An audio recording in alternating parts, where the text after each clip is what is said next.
The protagonist of this manhwa finds himself dragged into hell by a nasty demon lord. And out of all the things he could have worried about, what he was concerned about most was the demon lord's complete lack of understanding when it came to the concept of consent. You see, just before the day Han Dae-sung could graduate from middle school, he was going about his day, walking like any ordinary human, when he suddenly tripped. Somehow his soul got separated from his body, and he found himself sinking deeper and deeper. The next thing he knows is that he is in hell. He gets scared as his eyes meet ferocious and vicious monsters, locked in brutal combat with one another. The horrifying part is that the losers end up being devoured. Dae-sung somehow stays in hiding and lives without eating for 10 days straight. Wait, is that even possible? The strange thing about this place was the absence of any day or night cycle. When our hero finally reached his breaking point, his only option for survival was to consume the rotten, uncooked meat left behind by the monsters. Disgusting as it was his only way to stay alive. Over time, he gradually adapted to his harsh environment. He began to strike back at the monsters that saw him as prey, using mere pebbles from the ground, somehow managing to drive them away. With no other option, he was forced to fight, relying on anything he could find and turning it into a makeshift weapon. Tears fell from his eyes as he missed his mother, and in that moment of grief, he vowed not to succumb to despair. As the days blurred together, a moment came when he decided to bid farewell to his humanity. He started from the bottom, clawing his way up. The meat that once disgusted him now became a rare luxury, something he learned to appreciate for survival. One day, as he was eating, a panel unexpectedly appeared before him. It revealed that he had risen to level 3. At that moment, it all felt like a game. As 7 years flew by, he reached level 24. With this level of strength, he could easily one-shot the creatures that had once seemed like ferocious monsters. After enduring 24 years, he successfully crafted a sword from a stone collected from a dragon knight. However, time did not stand still. It flowed like a gentle breeze. In his 51st year, Dae-sung accomplished the formidable feat of slaying an elder dragon. By his 79th year, he finally found his way to the Demon Lord, the very creature that had dragged him into this hellish existence, and most importantly without consent. He effortlessly slashes through the bugs guarding the Demon Lord's lair, and even the gatekeeper stands no chance against the aged yet surprisingly youthful protagonist. He threatens the guard, demanding that he politely open the gate, or else his remains will be fed to the monsters of this so-called hell. However, the guard is far from cooperative and puts up a bit of a struggle. Taking the situation as a personal affront to the Demon Lord's honor, he goes on a rampage. As he trash talks, he suddenly feels something pierce through him, and when he looks down, he discovers a massive hole in his chest. Dae-sung, unfazed, merely remarks that this noisy guard is irritating him. Meanwhile, the floating skeleton Fireball, likely his pet, asks if he isn't worried that the Demon Lord will retaliate for killing his guard, and whether he really intends to take over hell. However, he dismisses the Fireball's concerns, stating that he has no interest in something like becoming a stupid ruler. He explains that 80 years have passed since he was dragged into this place, and every monster he has faced has been remarkable, each with fascinating stories and reasons for their presence in hell. This is why he wants to confront the Demon Lord and ask why he brought him here. The Fireball finds his method of inquiry rather foolish and suggests there might have been a more polite way to approach the situation. It proposes that he should fall to his knees and beg for forgiveness. Yet he remains resolute, insisting that he will resort to violence in response to the suffering he endured, especially since he was brought here without any notion of consent. With that, he grasps his sword and charges toward the Demon Lord, only to suddenly find himself in a hospital. He panics, wondering if this is all a dream, especially since he hasn't dreamt of Earth in ages. Nearby, he sees children playing, and he realizes that, by his own physique, he appears quite weak. Unable to move his body, he convinces himself that this must be a lucid dream. Just then, his mother opens the door, trembling at the sight of her son, awakened after 30 long years. She bursts into tears and hugs him tightly, but Dae-sung feels a wave of disdain for this dream, finding it incredibly childish. To his surprise, it turns out that he actually did slay the Demon Lord, and became the absolute ruler of this hell. When his Fireball companion asks what he plans to do next, a sudden message appears, inquiring if he wishes to return to Earth. For all those 80 years, all he had wanted was to escape this very place. Without wasting a moment, he quickly accepts the offer, and suddenly he finds himself in the hospital, having awakened from a comatose state after 30 long years. The doctor checks his eye reflexes and offers positive gestures to his mother, reassuring her that rehabilitation treatment will get her son back in shape in no time. For his mother, this is a blessing, but for Dae-sung, it feels like a curse. The thought of returning to life after wasting 30 years in bed, now in such a frail state, is utterly unacceptable to him. He becomes increasingly agitated, wondering if his entire journey to hell has been nothing more than a dream. The people nearby grow scared of him as he starts to act like a psychotic patient, overwhelmed by his frustration and confusion. He threatens the doctor not to come near him, but when the doctor advances, our hero bites him like a wild beast. Demanding to know what has happened to his body, he questions if he has been paralyzed or poisoned, desperately hoping this is just a nightmare. In his madness, he tumbles off the bed, which only deepens his mother's worry. He reflects on the 80 years of continuous struggle he endured in hell, feeling as if all of it had been wasted. Even in his darkest moments there, he had never lost hope of escaping, and now he yearns to return. Staff members are summoned immediately, grasping both of Daesung's arms to force him back onto the bed. As he peeks through the window, he sees a massive wormhole opening up in the sky. Confused and desperate, he questions his fate, wondering if his life in hell had merely been a dream he experienced while in a coma. When he refuses to calm down, the anesthesiologist uses an injection to put him to sleep. Then, as his senses return, he finds himself watching a news channel on the TV, which confirms his suspicions. The sight he had seen was indeed a gate, and a hunting team has been dispatched to clean up the monsters. The leader of the team sends reports to a man who has come to see him. The man appears shocked and overjoyed to find him awake. Still feeling confused, Daesung asks who he is, only to realize, in a flash of recognition, that this is his friend Chanho. Chanho informs him that he has been in this state for 10 years. He explains that a decade ago, while on his way home, he suddenly fell unconscious and collapsed, and since that moment, he has been lying in this hospital bed. Upon hearing 10 years, Daesung feels a mix of confusion and relief. He had thought 30 years had passed.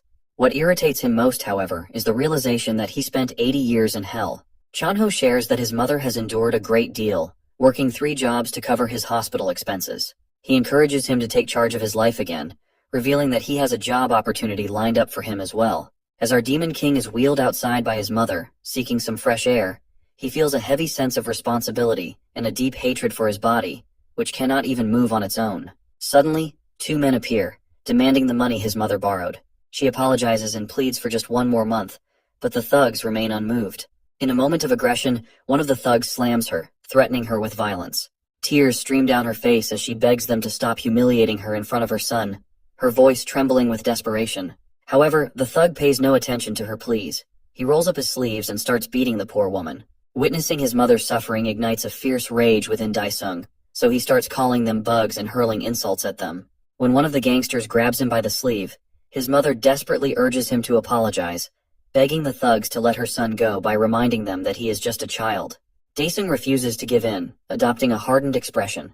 The thug, smirking, throws him down to the ground with a forceful shove. After that, the gangster delivers a brutal beating. As he struggles to control his anger and yearns for his old body, a sudden arrival quest pops up before him in the status window.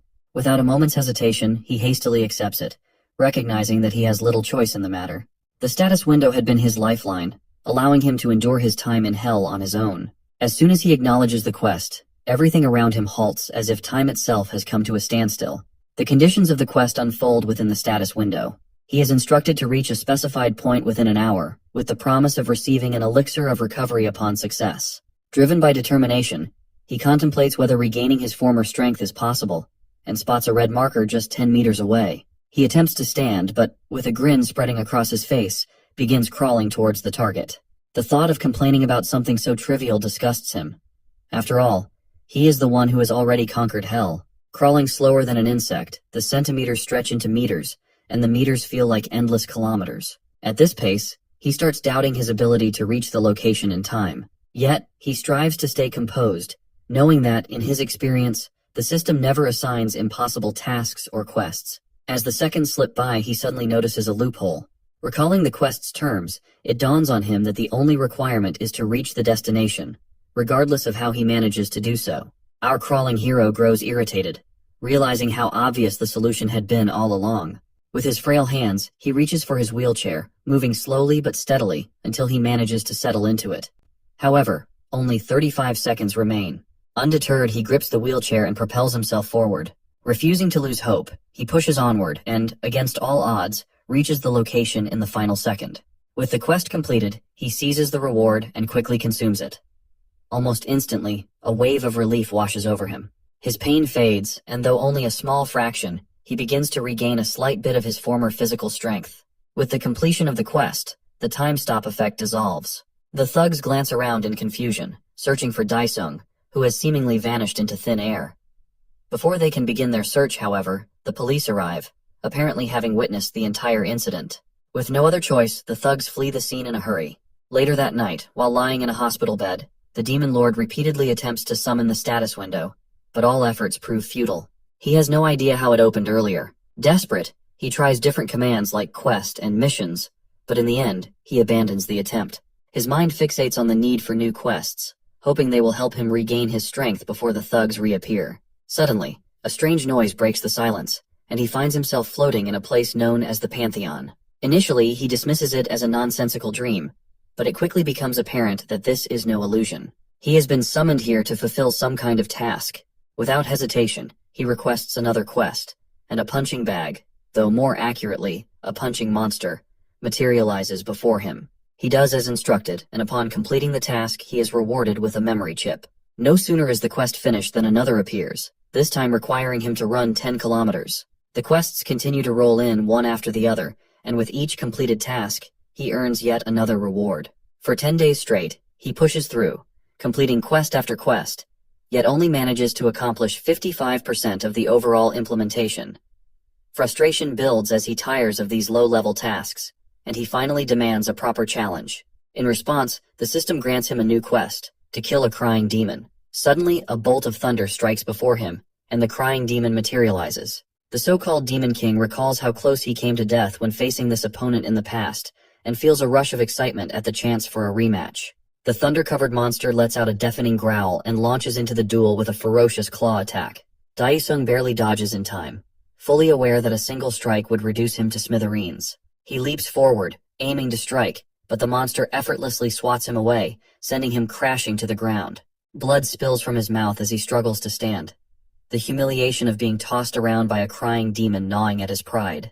The battle drags on, with Daesung, a demon lord who should be feared as a villain, forced into a frustrating game of dodging. But eventually, his luck runs out, and the demon catches him, gripping him tightly in its claws. In that desperate moment, Daesung recalls how he crushed the monster in their first encounter. He had nearly forgotten that he could summon a sword.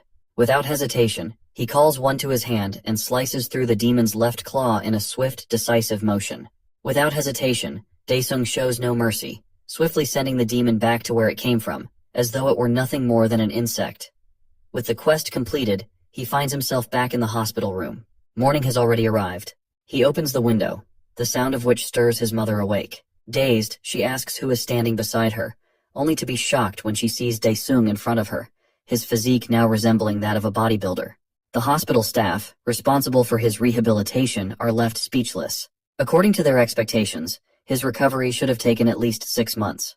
It's beyond comprehension for them how Daesung achieved such remarkable progress in just 15 days. His mother, still worried about her son, expresses her concern, but the doctor gently reassures her, calming her nerves by stating there is nothing to fear. Meanwhile, Daesung feels the effects of his quest, noticing a significant improvement as some of his strength returns. He stretches, glancing around the room until he spots his mother speaking to a nurse. Tears fill her eyes as she thanks the nurse, who in turn offers her comfort, acknowledging her struggle and empathizing with her situation. Seeing this, Daesung realizes just how difficult the past 10 years must have been for his mother. His heart tightens with emotion, and as he clenches his fists, he silently vows to protect her now that he has finally returned. He heads to the washroom and shouts, "Pantheon!" Instantly, his soul is drawn into the Pantheon. Upon arrival, he asks whether the system can accelerate the implementation process.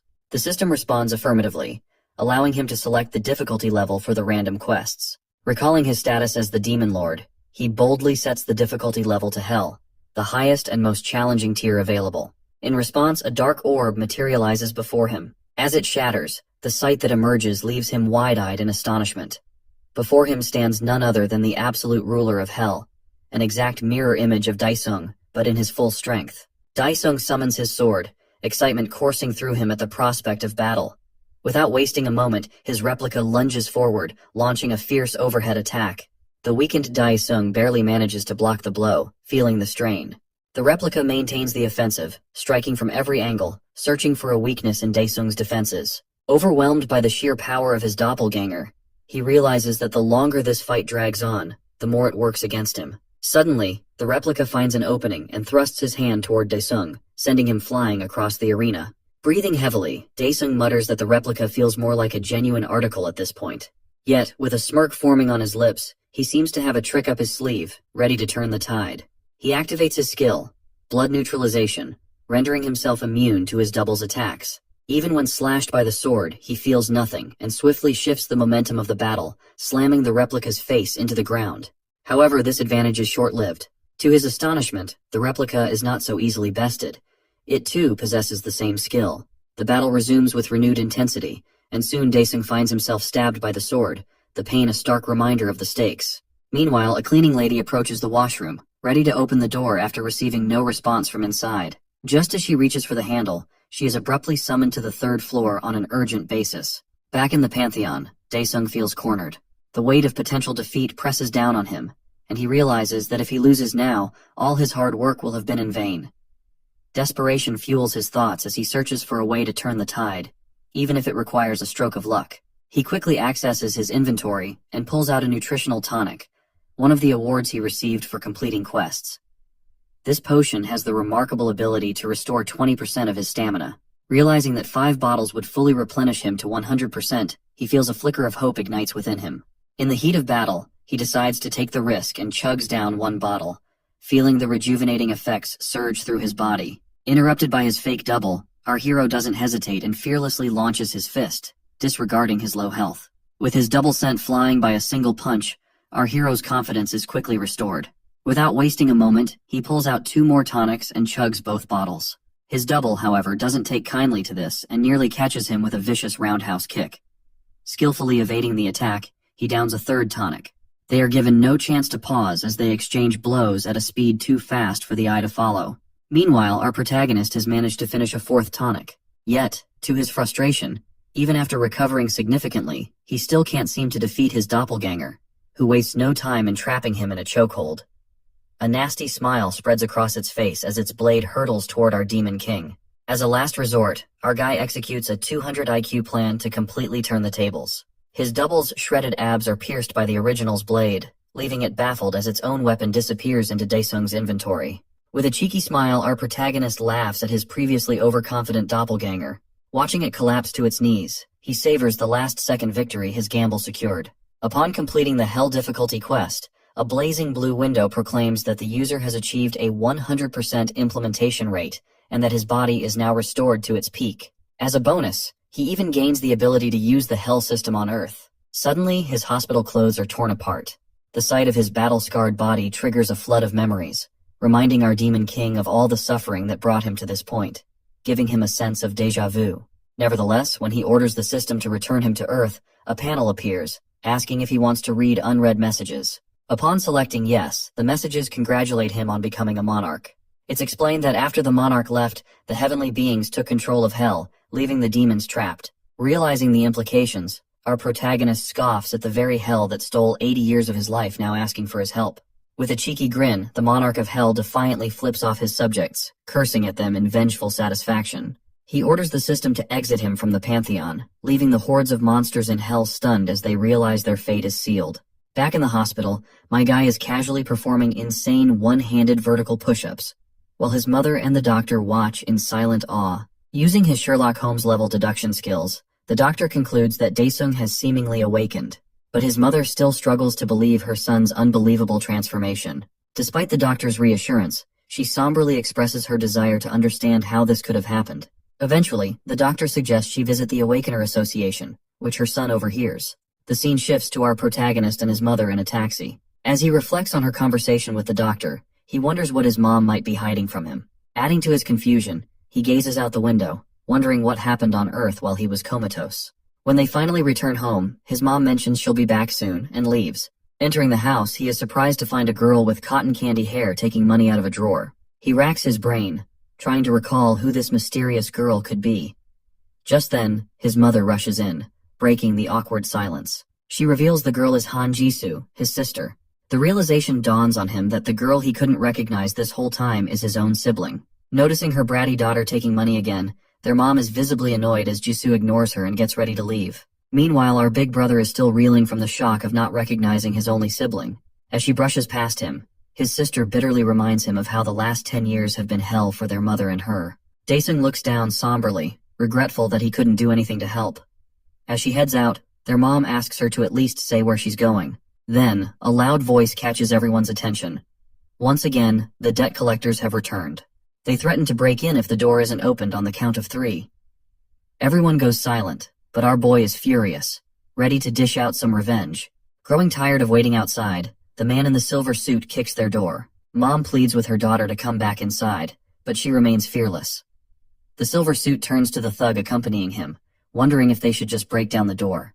To their surprise, Jisoo steps out and complains that they're being too damn annoying. Momentarily speechless, the silver suit concludes she must be the daughter. Seizing the opportunity, he angrily rushes into the house, while his ugly, lecherous partner leers at Jisoo. Their mother, trembling, profusely apologizes as she takes cash out of her purse.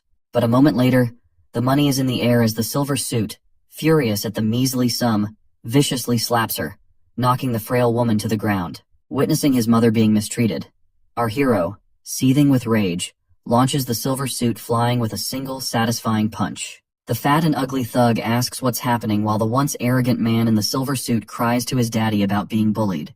The thug can only stare in shock as our demon lord thanks them both for conveniently coming straight to him. After a brief taunt, the thug is seized by the jaw as our guy prepares to deliver a much-deserved beatdown on behalf of his mother. He smacks the thug in the face, not 5, not 10, but 100 times before the brute collapses to the ground in pain. Beaten and bloodied, the thug spots a wooden chair. In a desperate move, he grabs it by the leg and tries to smash our boy. But like a total badass, my guy punches right through the chair, sending the thug flying into the wall and landing next to his partner. Panicking, the man in the silver suit pulls out a dagger and mocks our boy. Unfazed, our protagonist calmly grabs the guy by the wrist and twists it savagely, like Play-Doh, in vengeance for striking his mother. The man cries out in agony, clutching his now useless floppy hand. The ugly fat thug warns him he won't get away unscathed. Instead, more savage than the two rascals combined, our Demon King presents a simple solution. Leave no witnesses. Just as he's about to finish off the thug, he freezes at the sound of his mother's scream. She begs her son to stop, and the two debt collectors, now in tears, scramble out of the house. They stumble back to their car, discussing in disbelief how a hospitalized kid could get so strong after spending 10 years comatose. Worried about the consequences of failing their job, the silver suit anxiously asks his partner what they should do. Nursing his wounds, the ugly big guy tries to change the subject, but the silver suit quickly interrupts, having just spotted Daesung's sister. Back at home, Mom explains that after he collapsed, she had to sell the house and the store. She goes on to say that once those savings ran out, she took loans from 3 different institutions. Unlike the original amount borrowed, the interest compounded into an unpayable, sky-high debt. Curious about Jisoo, our protagonist learns that she had to drop out of school and work at a restaurant to help pay off the debt. With teary eyes, his mother reveals how his sister worked tirelessly day and night just to support him. Gritting his teeth, he laments that she shouldn't have had to leave school. His mom then explains that, despite Jisoo's efforts, she wasn't earning enough and has been going somewhere unknown for the past few months. Heartbroken at his family's suffering, our guy wishes they had left him to die, but his mother gently reassures him. The somber silence that follows is interrupted by a phone call. Seeing that it's the debt collector, our boy tells her to hand it over. Frustrated, he mocks them, but his pupils widen in shock as he hears the bad news. The scene shifts to his sister, bound and duct-taped. The ugly thug shoves her head as he's on a call with our protagonist, threatening him to collect $100 million in 24 hours if he wants his sister to be okay. Furious, our boy grips the phone tightly. When Mom asks what's wrong, he simply tells her he'll be back after a while. His mother warns him against hurting or killing anyone, insisting his life will be over if he does. But the monarch knows that killing them won't solve anything, unlike in hell. To his surprise, just as he mentions the word hell, a fiery panel appears. Reassuring his mom that he won't commit any crimes, our protagonist accepts the offer to obtain a basic skill. Presented with 4 options, he contemplates which choice would be best, but ultimately concludes that none of them is noteworthy. Meanwhile, the gangsters continue moving Daesung's sobbing sister. As they ride up in an elevator, the ugly thug reminds her of her role as a hostage. Suddenly, sparks fly and the lights go out, bringing the elevator to a halt. Noticing sparks near his feet, the fat guy is taken aback as our protagonist magically flashes into existence. He sarcastically comments that he's come to deliver the money. It turns out our hero picked the Shadow Wraith skill, allowing him to summon a wraith that takes on his form once it has the target's blood. Now that it has located its target, the wraith bashes the silver suit's head into the metallic wall. Meanwhile, the ugly guy panics, realizing Daesung has been a hidden awakener all along, shocking his sister in the process. Yet the Wraith feigns ignorance. When the elevator doors finally open, the fat guy stumbles out, announcing to the gang members that an awakener has broken in.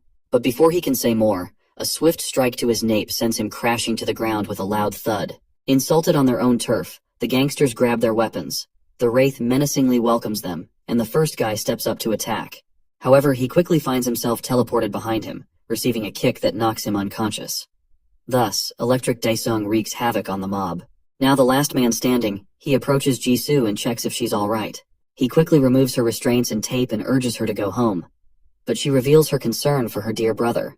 With a cool aura, he assures her that he will come to see her after finishing his business. So, as the elevator door closes on her, the Wraith prepares for another beatdown. Grunts of pain echo throughout the halls, where only unconscious bodies are visible. It appears that our hero climbs the stairs, clearing each floor one by one. As he nears another group of gangsters enjoying a smoke, he jokes that everyone is so weak that the lack of challenge frustrates him. Irritated by the insult, like all the previous gangsters, they get absolutely demolished. One of them calls their boss, a man covered in tattoos that span his gigantic muscles. He answers the phone, berating his subordinate and reminding him never to call when he's relaxing in the sauna.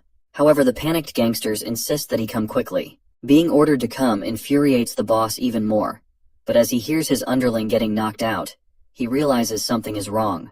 Rising from his seat, he clenches his giant fist in frustration, crushing his phone. Talk about a waste. Meanwhile, back at the gang's headquarters, numerous bloody bodies lie on the ground.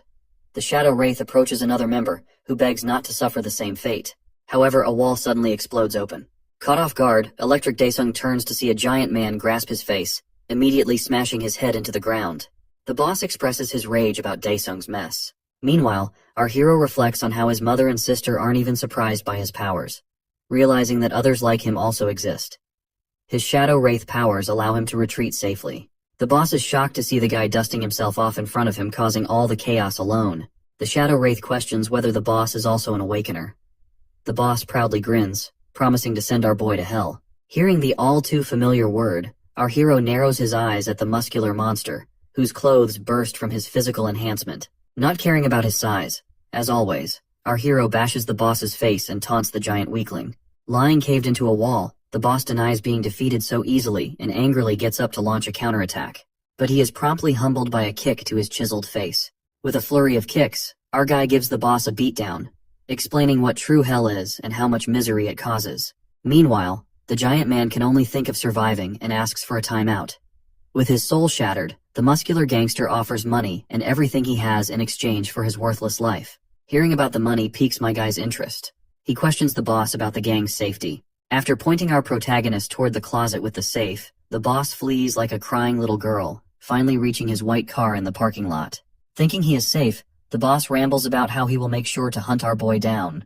But his nemesis creeps up, whispering that he forgot to ask for the safe's password. Even as the boss goes crazy from fear, the Shadow Wraith torments him one last time, saying he can be reached anytime, anywhere. Later, money magically falls out of a portal in front of our protagonist, totaling over 500 million. Our hero grins like a greedy goblin at all the things and apartments he can buy with it. He walks into a mall and becomes captivated by a newly launched folding phone, which the shopkeeper mentions is priced at 2.99 million won. His curiosity piqued, and he checked out another model, one that resembles the Samsung Z Flip. The shopkeeper, hoping to ease the purchase, suggests an installment plan, but Daesung, without hesitation, slaps 5 million won on the counter and buys both models outright. The shopkeeper, with an air of suspicion, accepts the money as though he has either swindled someone or charged more than the fair price. Our devil arrives home, casually dropping off his shopping. When his mother calls him to join her for a meal, he replies that he needs to head out. Before she can inquire where he is going, he has already disappeared. In reality, he has been invited to dinner by his friend at a restaurant. Chanho is visibly taken aback by Daesung's transformation, as his physique has significantly changed since their last encounter just a few days prior. The two begin their meal by sharing a drink. Chanho initiates a conversation, asking Daesung about his future plans, reminding him that they are no longer the carefree school kids they once were. Daesung, however, steers the discussion in a different direction, inquiring how many apartments could be bought with 500 million won. Chanho, momentarily surprised, questions if Daesung truly has that kind of money, but quickly shifts to discussing the current state of inflation. He explains that, unfortunately, such an amount would barely be sufficient for a lease on a modest apartment located on the outskirts of the city. This revelation unsettles the Demon Lord, and he anxiously asks how much it would take to buy a place in the city. Chanho informs him that it would cost at least 2 billion won, then urges him to relax, reminding Daesung that the world has changed drastically since he fell into a coma. Shifting the conversation, Chanho gets to the heart of the matter, asking if Daesung is awakened. Daesung responds that to confirm such a thing, he first needs to understand what awakened actually means. As they exit the restaurant, Chanho explains it all. He begins from the very start, recounting how, shortly after Daesung's coma, mysterious portals known as gates started appearing everywhere. At first, the portals were seen as a minor threat and were kept under control. However, things took a dark turn when monsters began escaping from the gates, flooding the earth in what became known as a gate fracture. These monsters wreaked havoc, sparing no one in their path. Humanity fought back, but soon discovered that their man-made weapons were utterly ineffective against such foul creatures. Daesung, unable to contain his curiosity, interrupts, asking if not even guns or cannons could harm them. Chanho confirms that it's safe to say normal weapons did nothing. He then continues, explaining that, over time, a new type of weapon was discovered. Special weapons, known as aura weapons. These new weapons, crafted from monster byproducts, proved effective against the creatures. Those capable of wielding them became known as the Awakened Ones, heroes who stood at the forefront when humanity faced near extinction.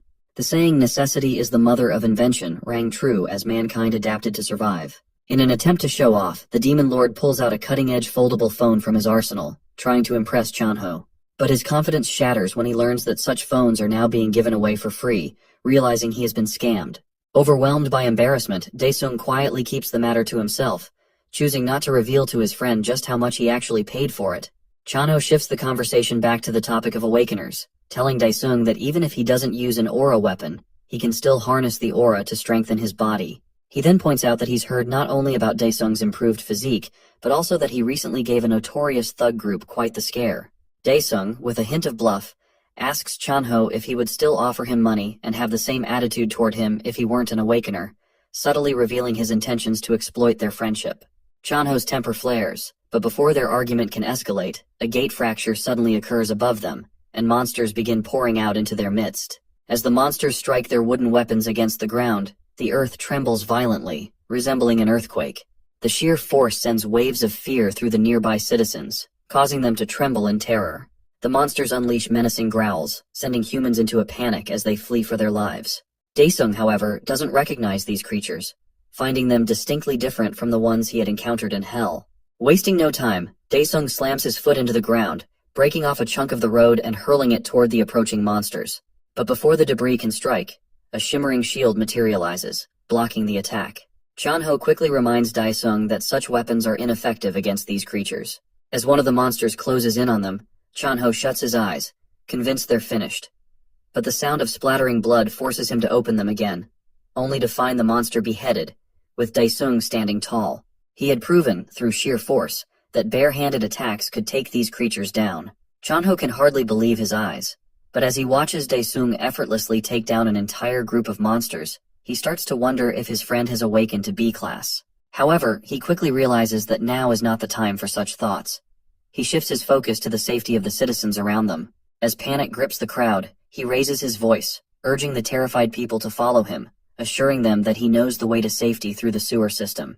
Just as the people begin to react, they find themselves encircled by the monsters. A little girl, gripped by fear, starts to cry, and just as she seems about to be attacked, Chanho leaps into action, saving her life at the last moment. Seizing the opportunity, Daesung steps in to dispatch the monster. With a smirk, he mocks Chanho for getting in his way and urges him to find a place to hide, reminding him that he is still exposed in the open. Taking charge, Chanho swiftly leads the effort to help the public evacuate to safety. Meanwhile, a young vlogger seizes the moment, starting a live stream of Daesung as he fights the monsters single-handedly. The public watches, captivated by the live stream, cheering for Daesung's bravery. Suddenly the vlogger yells out, telling Daesung to look behind him. However, it's too late. The Demon Lord gets slammed against a car by one of the monsters, the impact reverberating through the chaos. The vlogger, smirking and laughing, is only focused on his content and views, knowing that a hero getting slammed makes for compelling footage that will surely attract attention. Meanwhile, the crowd manages to escape into the sewers. Chanho reunites the little girl with her mother, who embraces her tightly, tearfully apologizing for the separation. A man turns to Chanho and asks if he plans to go back, leaving him torn. He grapples with the decision, aware that his friend is still out there, fighting against the monsters. The scene shifts back to Daesung, who finds himself cornered by the monsters. One of them wears a smirk, poised to strike, and the vlogger kid covers his eyes, believing the hero is finished. To both the vloggers and the monster's astonishment, Daesung dodges the attack with agility. He then addresses the monster, thanking it for inadvertently helping him restore a fraction of his mana. In return, he offers the creature a painless death, his voice calm and authoritative. The Demon Lord shows no mercy as he engages with the monsters, dispatching them with precision. Meanwhile, the viewers of the livestream flood the comments, complaining about the poor image quality and urging the vlogger to move in closer for a better view. Among the viewers, one named Slayer donated 5 million won, promising another 5 million if the vlogger could capture a clear shot of Daesung fighting the monsters. The excitement builds as the stakes rise, both for the vlogger and the heroic Demon Lord. Hearing about the 5 million won donation sends chills down the vlogger's spine. He feels excitement, but his cowardice keeps him from getting anywhere near the action. Meanwhile, Daesung continues beheading the monsters with powerful punches, quickly realizing that this relentless fighting consumes a significant amount of his mana. Another viewer comments, offering extra money for a clear picture and requesting the vlogger's email. Overwhelmed by the influx of sponsorship notifications, the vlogger experiences a mix of excitement and anxiety, torn between his desire for fame and the fear of what lies before him. The vlogger receives another donation of 20 million won from a viewer who demands detailed information about the hero battling the monsters, promising even more money in return. The scene shifts to several viewers of the livestream, who are engaged in a bidding war over Daesung. These individuals, clearly hotshot clan leaders, find him both amusing and impressively strong. Their interest in Daesung grows as they witness his prowess, contemplating how they might leverage his abilities for their own gains. On the other side, Daesung has dispatched so many monsters that the remaining ones now tremble in fear of him. However, one creature, presumably their leader, kills one of its minions, showing no signs of fear as it prepares to confront Daesung. Meanwhile, the vlogger's greed for money has grown to the point where he is now willing to take risks for this once-in-a-lifetime opportunity. Just as he gathers the courage to close in for a better shot, Chanho suddenly appears, scaring the life out of him as he demands to know why he hasn't evacuated yet. The unexpected encounter causes the vlogger's phone to drop, and his viewers erupt in the comments, calling him a loser and a chicken for his cowardice. Chanho drags the vlogger toward the safety of a nearby building, but the kid resists, consumed by thoughts of money and views. As he is forcefully pulled along, a monster approaches, slamming its foot down on his phone, crushing it. In shock, the vlogger loses consciousness. But before any further harm can come to them, Daesung intervenes, beheading the monster in a swift motion. As the remaining monsters are dispatched, Daesung turns to Chanho, inquiring why his friend returned despite the danger. Chanho expresses his concern, admitting that he grew worried sick about Daesung. In response, Daesung asks if his friend can wait for about 20 minutes, explaining that he needs to visit a specific place. Chanho reassures him not to worry, mentioning that the clans will be arriving soon. Seeing his friend's cluelessness, Daesung promises to fill him in later. He quickly enters the Pantheon, and Chanho watches in confusion as Daesung opens a gate. He is left wondering how Daesung can open a gate himself and what has happened to him since they last met. Entering the Pantheon, our Demon King scoffs, clearly irritated by the condition of his body after such a minor battle. A panel emerges, revealing that his mana reserves sit at a mere 10%. Unhappy with his pitiful mana levels, he searches for a way to rapidly restore them.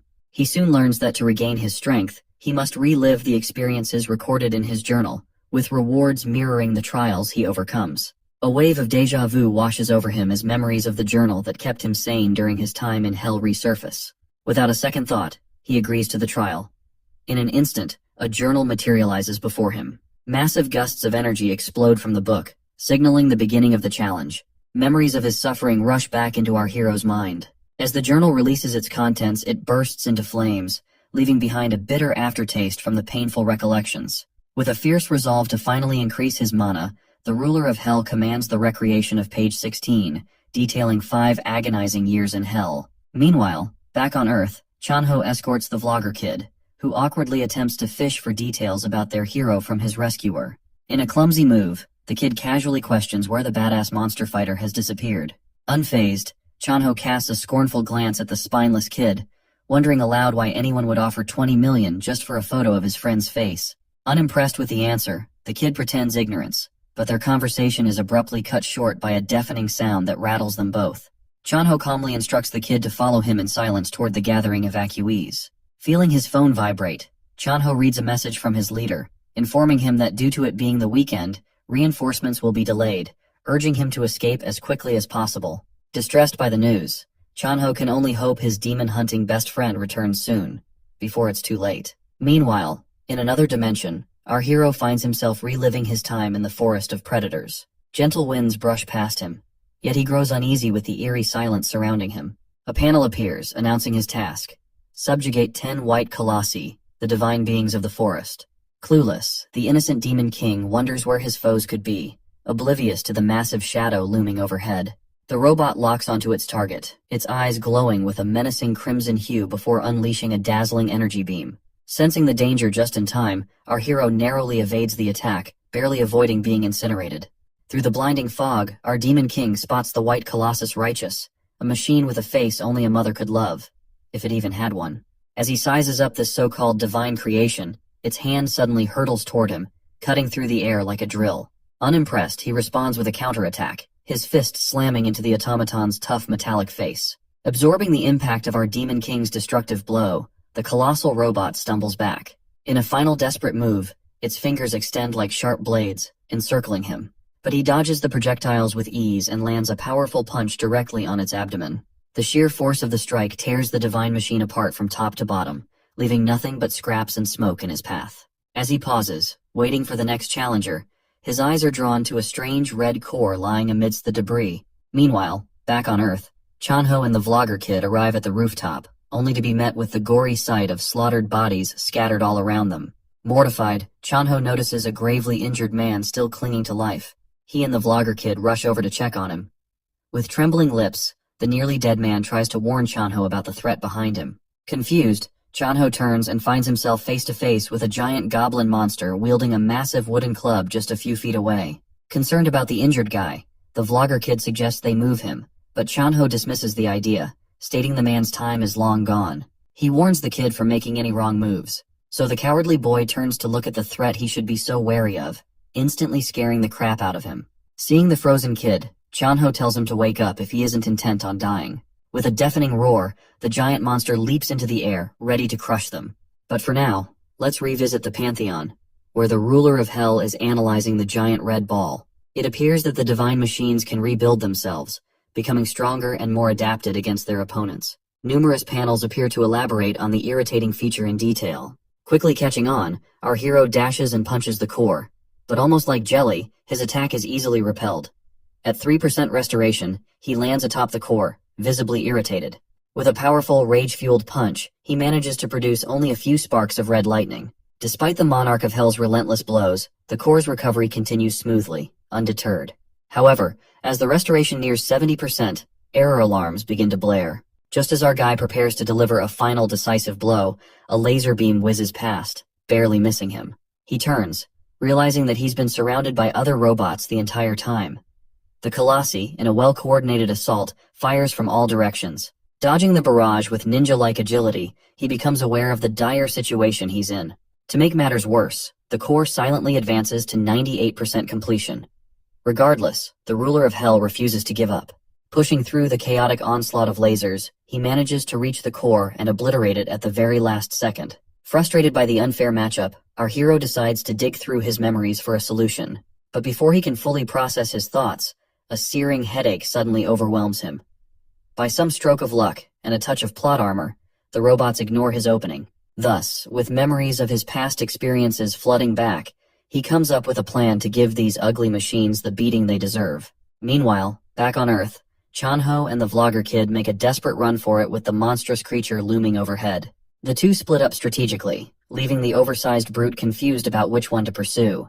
Their plan is to loop back and re-enter the building, where the oversized, uglier cousin of the Hulk can't follow.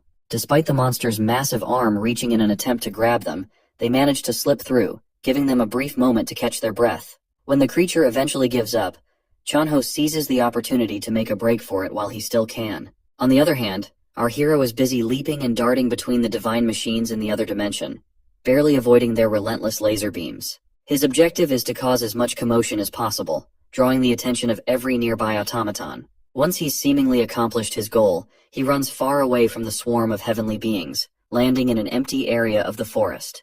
He finally stops, allowing the enemies to lock on and charge their laser attacks. But suddenly, one of the colossal robots falls to its knees. Ignoring their ally, the others prepare for their attack. But our demon lord sits cozy and flips a bird to the brain-dead machines. One by one, the lined-up group of machines topples as the swamp whale reveals the reason behind the forest's name. A giant jaw emerges from the ground and devours the divine machines lined up one by one. Reliving his horrible memories, our boy casually watches from afar as the behemoth of a whale completes the challenge for him.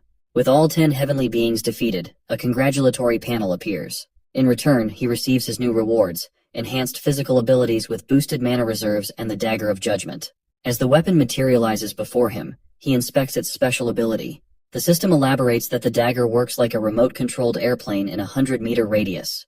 Now that's a cool birthday present. After testing out his cool new weapon, the ruler of Hell decides to return to Earth. The scene shifts to a news broadcast from when the gate first opened. The anchor solemnly reports on the tragic fracture that has claimed many lives. He consults a pale professor, who looks like the uncle who brings politics to birthday parties, for a solution. The man points fingers at the Awakeners Association, claiming they are to blame for the disaster. He remarks that they take too many vacations, and just put off problems when there's a shortage of hunters. He stresses that fractures do not care if the hunters are chilling in Hawaii or on duty, so they should be held liable. We then see a guy with a man bun watching the news on his phone, annoyed at the professor. Frustrated, he comments that the association hunters are paid peanuts compared to the clans. Hearing his partner's whining, the team leader next to him tells him to focus on making results right now, or they could lose their jobs.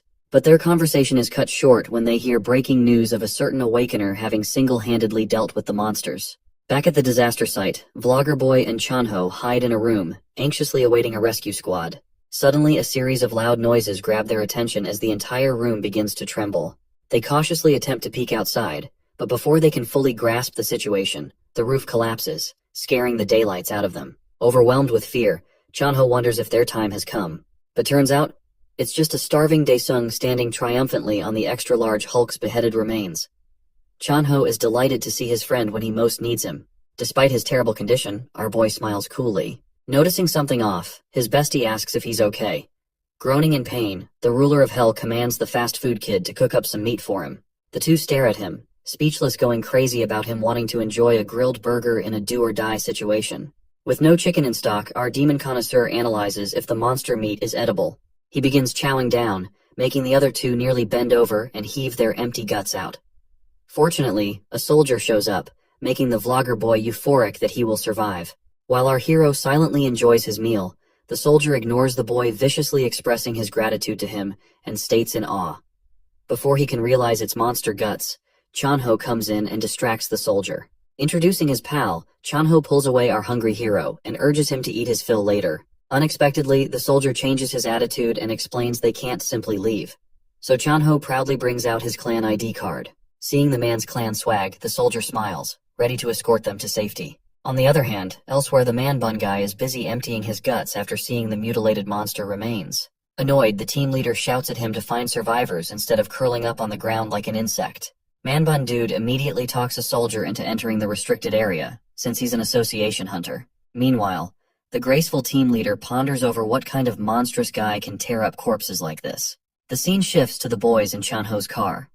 Our hero's best friend suggests that they sleep at his apartment, but being a family man, our boy stresses he needs to see his family. The best friend reminds him that his family would be terrified if he visited them in his current state. Taking a short look at himself, the ruler of Hell decides to settle on a call with his mother, and the two leave to enjoy some freshly fried chicken.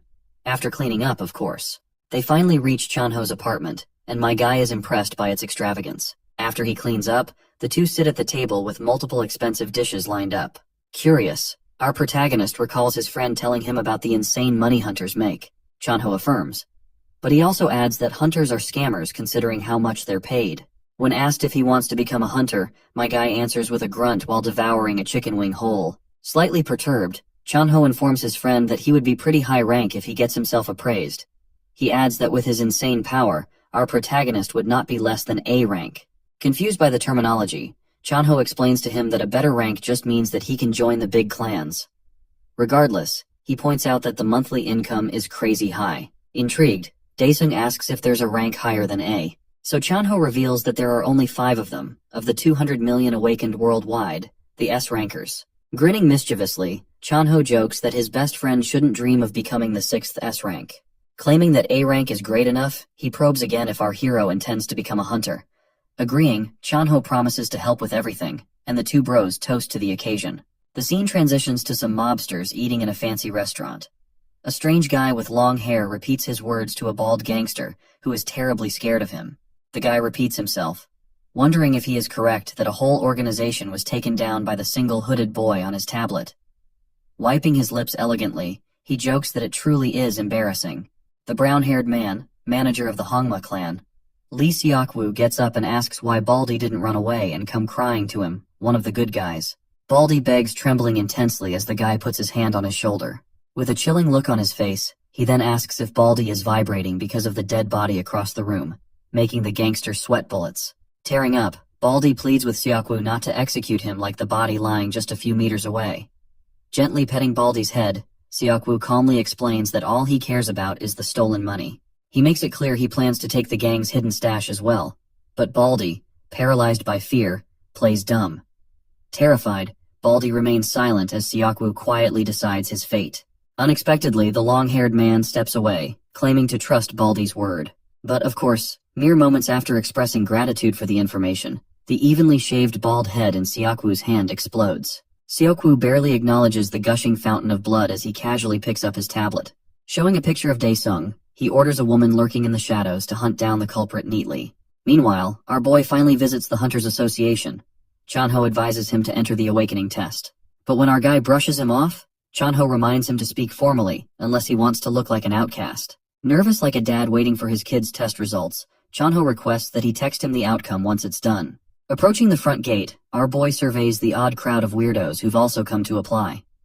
Focused on the paycheck, he brushes off his peers and heads straight into lab number 3. After securing a spot in the waiting line, he checks his phone and sees a message from his mother, asking when he'll be coming home. Not wanting to worry her, he responds that he'll take a shower and be home. Very slowly. Like all moms, she also asks if he's eating well, making our boy smile and look forward to heading home even more. His wholesome moment is cut short when a clerk informs him that it's his turn. With that, a delusional old man starts whining that he's awakened. Despite the employee's reassurances that the meter is functioning properly, the old man refuses to stop his loud complaints. He goes on to claim that losing his hair overnight is proof of his awakening, causing everyone, previously annoyed, to burst into laughter. The stubborn man declares he won't budge until his complaint is acknowledged.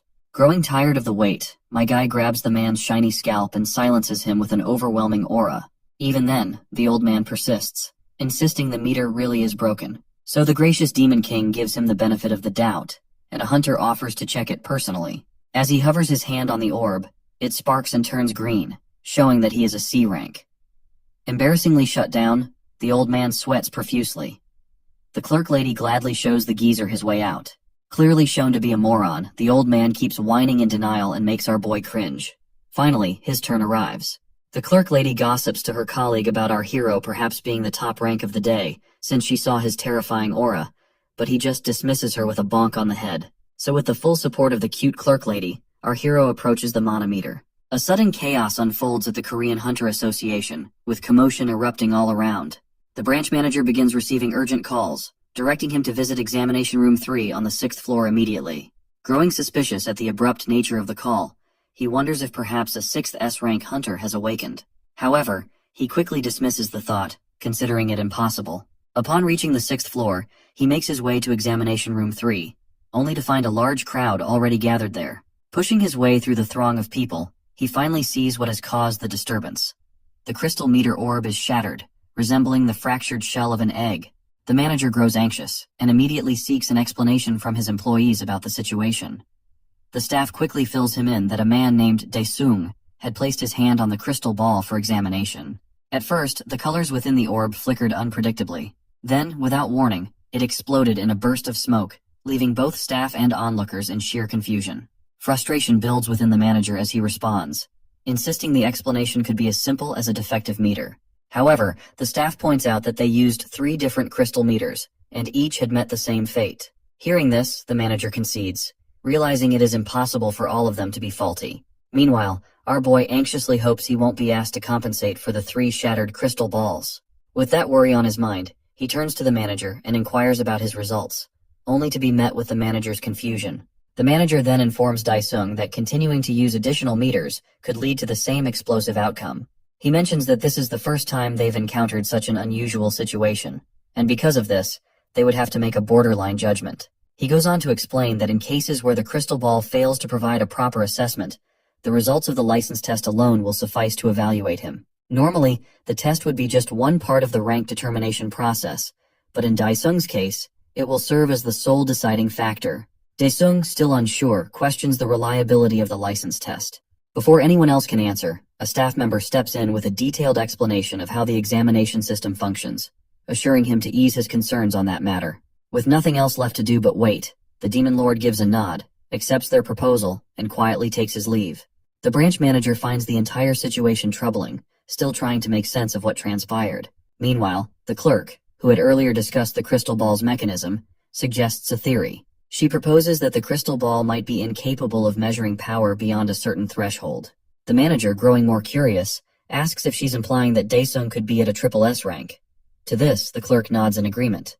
However, her colleague quickly mocks the notion, pointing out that while anything is possible in this unpredictable world, he seriously doubts the idea of Dae-sung reaching a triple S rank. The scene shifts to Dae-sung as he steps out of the Hunter Association building, his thoughts still on the events that just transpired. His phone rings, and it's his friend Chanho on the other end. Dae-sung informs him that he's been given borderline status for the time being. Finding the situation odd, Chanho asks if the meter got stuck. Dae-sung, with a hint of amusement, explains that it actually broke for some reason. Knowing Dae-sung's tendency for chaos, Chanho jokes about whether he's been messing around, but quickly dismisses the idea, figuring it shouldn't have been possible. Dae-sung assures Chanho that he followed the instructions carefully, placing his hand on the meter, just as he was told. At this, Chanho retorts, mentioning that he had a gut feeling something strange would happen from the start. Dae-sung promises to share more details about the exam later, and with that, the call ends. Moments after hanging up, however, the Demon Lord's sharp, horned senses kick in. He immediately detects the presence of a sniper positioned far away, finger already resting on the trigger, aiming straight at him. The sniper lady mumbles about Dae-sung, noting that he does not appear strong at all. She feels confident that he will be finished with just one bullet, despite his supposed strength. However, just before she can pull the trigger, she notices something amiss, and becomes taken aback upon realizing she has been discovered.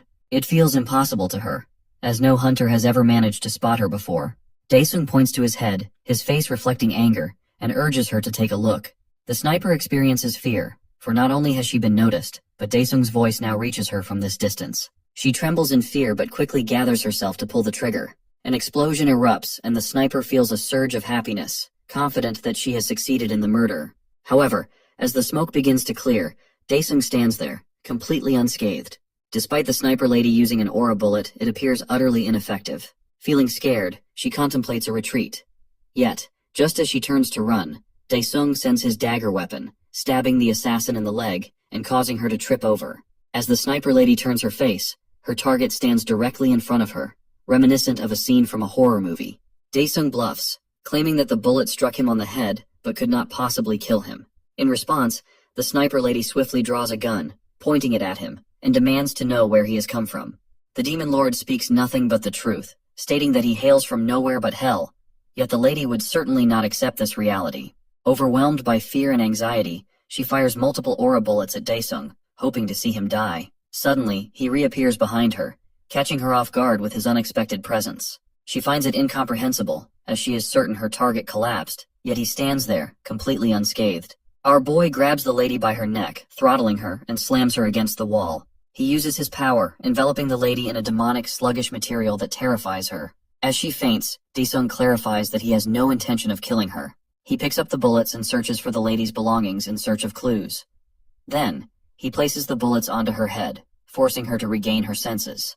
Covered in sweat, the lady screams out, overwhelmed by the disgusting hands emerging from the creature summoned by Dae-sung. Dae-sung adopts a gang leader persona, demanding that the lady answer all his questions peacefully if she wishes to live. Spotting family pictures in her luggage, he questions her about who sent her to kill him and his family. Feeling anxious, she realizes she cannot disclose anything about the Hongma clan. However, she suddenly recalls a gangster who has gone missing and seizes the opportunity to use his name. telling Daesung that it was Kim Seong-yoon who sent her. She elaborates that Kim Seong-yoon is the same noob whom Daesung had smashed a while back in the private loan organization, arguing that he has robbed his safe. In exchange for his location, she pleads for her freedom. In response, Daesung throws a bullet at the lady, piercing a hole in her shoulder. She comments that she has done as he asked and has told him everything. Our boy maintains his gangster act, arguing that it is quite suspicious for an assassin to provide sensitive information so easily, sensing a grain of salt in her words. The lady, drenched in fear, realizes she has made a mistake by being so hasty. Daesung politely inquires once more about who ordered the murder. She thinks to herself that she has already failed the request, and even if she were to survive this encounter, the psychopath head of the Hongma clan would certainly kill her. Considering her death inevitable, she shouts that she will never reveal this information, even if asked 1,000 times, and attempts to commit suicide. However, before she can do so, our gangster fires a bullet, punching a massive hole through her body trunk. The assassin lady coughs up blood and collapses, dead. Daesung grows irritated, realizing he could not uncover who was behind all of this. He then gazes at her lifeless body, contemplating ways to dispose of it. He recalls an item he possesses that could prove useful, yet he is reluctant to use it. Instead, he sifts through his journal memories, searching for any relevant recollections about the dead keyword. After scanning 134 pages, he opens a portal to the Pantheon. Fully aware that this area should be off-limits due to nearby gate fractures, he nevertheless decides to cover the body. Covering the body with a blue cloth, he steps into the Pantheon. Upon entering, he is welcomed and requests the system to recreate the 134th page of the journal, where the soul prison is recorded. As he sifts through his memories, he recalls that the soul prison was the primary weapon of one of the 15 rulers of the states in Hell, known as the Ghost King. He recalls his fight, remembering that the weapon he acquired is an artifact capable of summoning the dead when imbued with one's own blood. Initially, when our protagonist obtained this item, he thought it would be incredibly useful. However, to his dismay, the commander he summoned turned out to be far too weak to be of any real assistance. As the 198th day of the 67th year is recreated, he considers that this item might prove useful for disposing of the bodies. Our hero finds himself in front of the River of the Dead. He recalls that the Ghost King's territory lies on the other side of the river. The last time he saw this river, there was a boat available to cross it, but this time, there was nothing at all. Thinking of swimming across the river, he realizes that it is impossible. Even a single dip in the water is enough to disintegrate a person's body. As he contemplates how to reach the opposite end, the first part of the quest begins as many small heavenly beings, resembling heavenly insects, swarm toward him. These bugs, known as righteous white pillars, begin firing toxic sludge balls in his direction. Daesung expertly dodges the attacks, wondering if defeating these monsters will earn him a boat as a reward. He draws his weapon and slices through one of the bugs. As the creature is killed, it explodes, releasing numerous poison bombs, each resembling a poison bullet. Deciding against dodging the attacks, he wards them all off with a simple barrier. However, he finds the process annoying and slow, dealing with the bugs one at a time, and he swiftly targets another one approaching him. He then dashes forward, instantly slaying the rest of the bugs, slashing through all of them with ease. Upon completing the quest, he receives 50% of the implementation rate, and is awarded an armor type called the Vermin's Blessing. The status of the armor reveals that it makes its user immune to the energy of the dead, suggesting that he might be able to swim while wearing it. Without wasting a second, he dons the armor and swims across the river. A notification appears, informing the demon lord that his swimming skills are admired by the demon beasts of the Pantheon, who express their apologies for not being more helpful. This only serves to irritate him further. He quickly reaches the Ghost King's territory, and to his surprise, he discovers that the undead castle has vanished into thin air. Another notification pops up, with the demon beasts apologizing for the disappearance of the castle, which only aggravates Daesung further. He contemplates whether completing some side quests might lead him back to the castle. Just then, a long architectural structure known as the Heavenly Obelisk appears before him, featuring a gate at its base. Just as he wonders when the next quest will begin, a system window opens before his eyes, requesting him to kill 1,000 heavenly creatures within 2 hours to complete the second quest. As this message appears, a monster materializes before the demon lord, and he instantly recognizes it as a commanding general. Assuming they are demons, he shouts at the monsters to kneel before their lord. However, another notification pops up, informing him that the demon beasts are sorry for the betrayal of their companions. As the monsters begin running toward him, he kills several of them but notices that they are missing their cores. He wonders if the architectural pillar is the culprit behind this anomaly. He activates blood neutralization, transforming himself into a half-human, half-demon hybrid, boosting his stats and skill attack power by 300%. With this newfound strength, he dashes forward, taking down large groups of the commanding generals as he moves through them. However, when he reaches the vicinity of the pillar, he considers that it might be more effective to destroy it from the inside. He runs toward the gate and enters the tower, killing all who stand in his way. In mere seconds, he destroys the entire structure. As the tower crumbles, the suspicious coreless demons disintegrate, vanishing into thin air. With this, the second quest comes to an end, and the implementation rate of the soul prison is completed. He receives 2 orbs as a reward, 1 purple and 1 orange. He thinks that one of them must be a reward while the other could be an implementation item. He collects the purple orb and checks it first. To his delight, it turned out to be the weapon he was seeking. It grants him 3 skills. The first allows him to imprison a dead target. The second enables him to resurrect it. And the third lets him peek into its memory. While his main purpose was to collect corpses for information, he is disappointed to discover that he can imprison only 20 souls at a time. He then collects the other orb, which reveals itself to be a rune of expansion. He collects the rune and engraves it into his soul prison artifact, increasing its capacity from 20 to 100, which makes it sufficient for his needs. Satisfied, he gathers the soul prison and decides to leave the Pantheon, having fulfilled his purpose. However, suddenly the demonic beasts send him another message, begging him to be cautious. He considers them a nuisance. A golden panel opens in front of him, but he dismisses it as a waste of time, uninterested in whatever it may offer. Shaking off the demonic beast's meaningless riddles, he exits the Pantheon. Upon returning to the location where he left the corpse of the sniper lady, he finds that she is nowhere to be found. A corpse cannot walk on its own, or can it? Daesung feels tired and decides to return home. As he enters, his sister peeks at him and remarks that he is late, noting that the rice soup is growing cold. She calls him in and reheats the soup. As they begin to eat, their mother turns off the television. Our boy starts a conversation, arguing about how much the world has changed. His mother expresses her worry that he might be shocked, which is why she hadn't told him anything. She apologizes for feeling useless as a mother. Daesung reassures her, saying he is grateful that she has survived for all this time. He then asks his mother and sister if they want to get something for themselves. His mother blushes at the question and offers him more soup instead. After lunch, he calls his friend Chanho, informing him that he is going underground for a while. Chanho asks if this is in preparation for the licensing exam.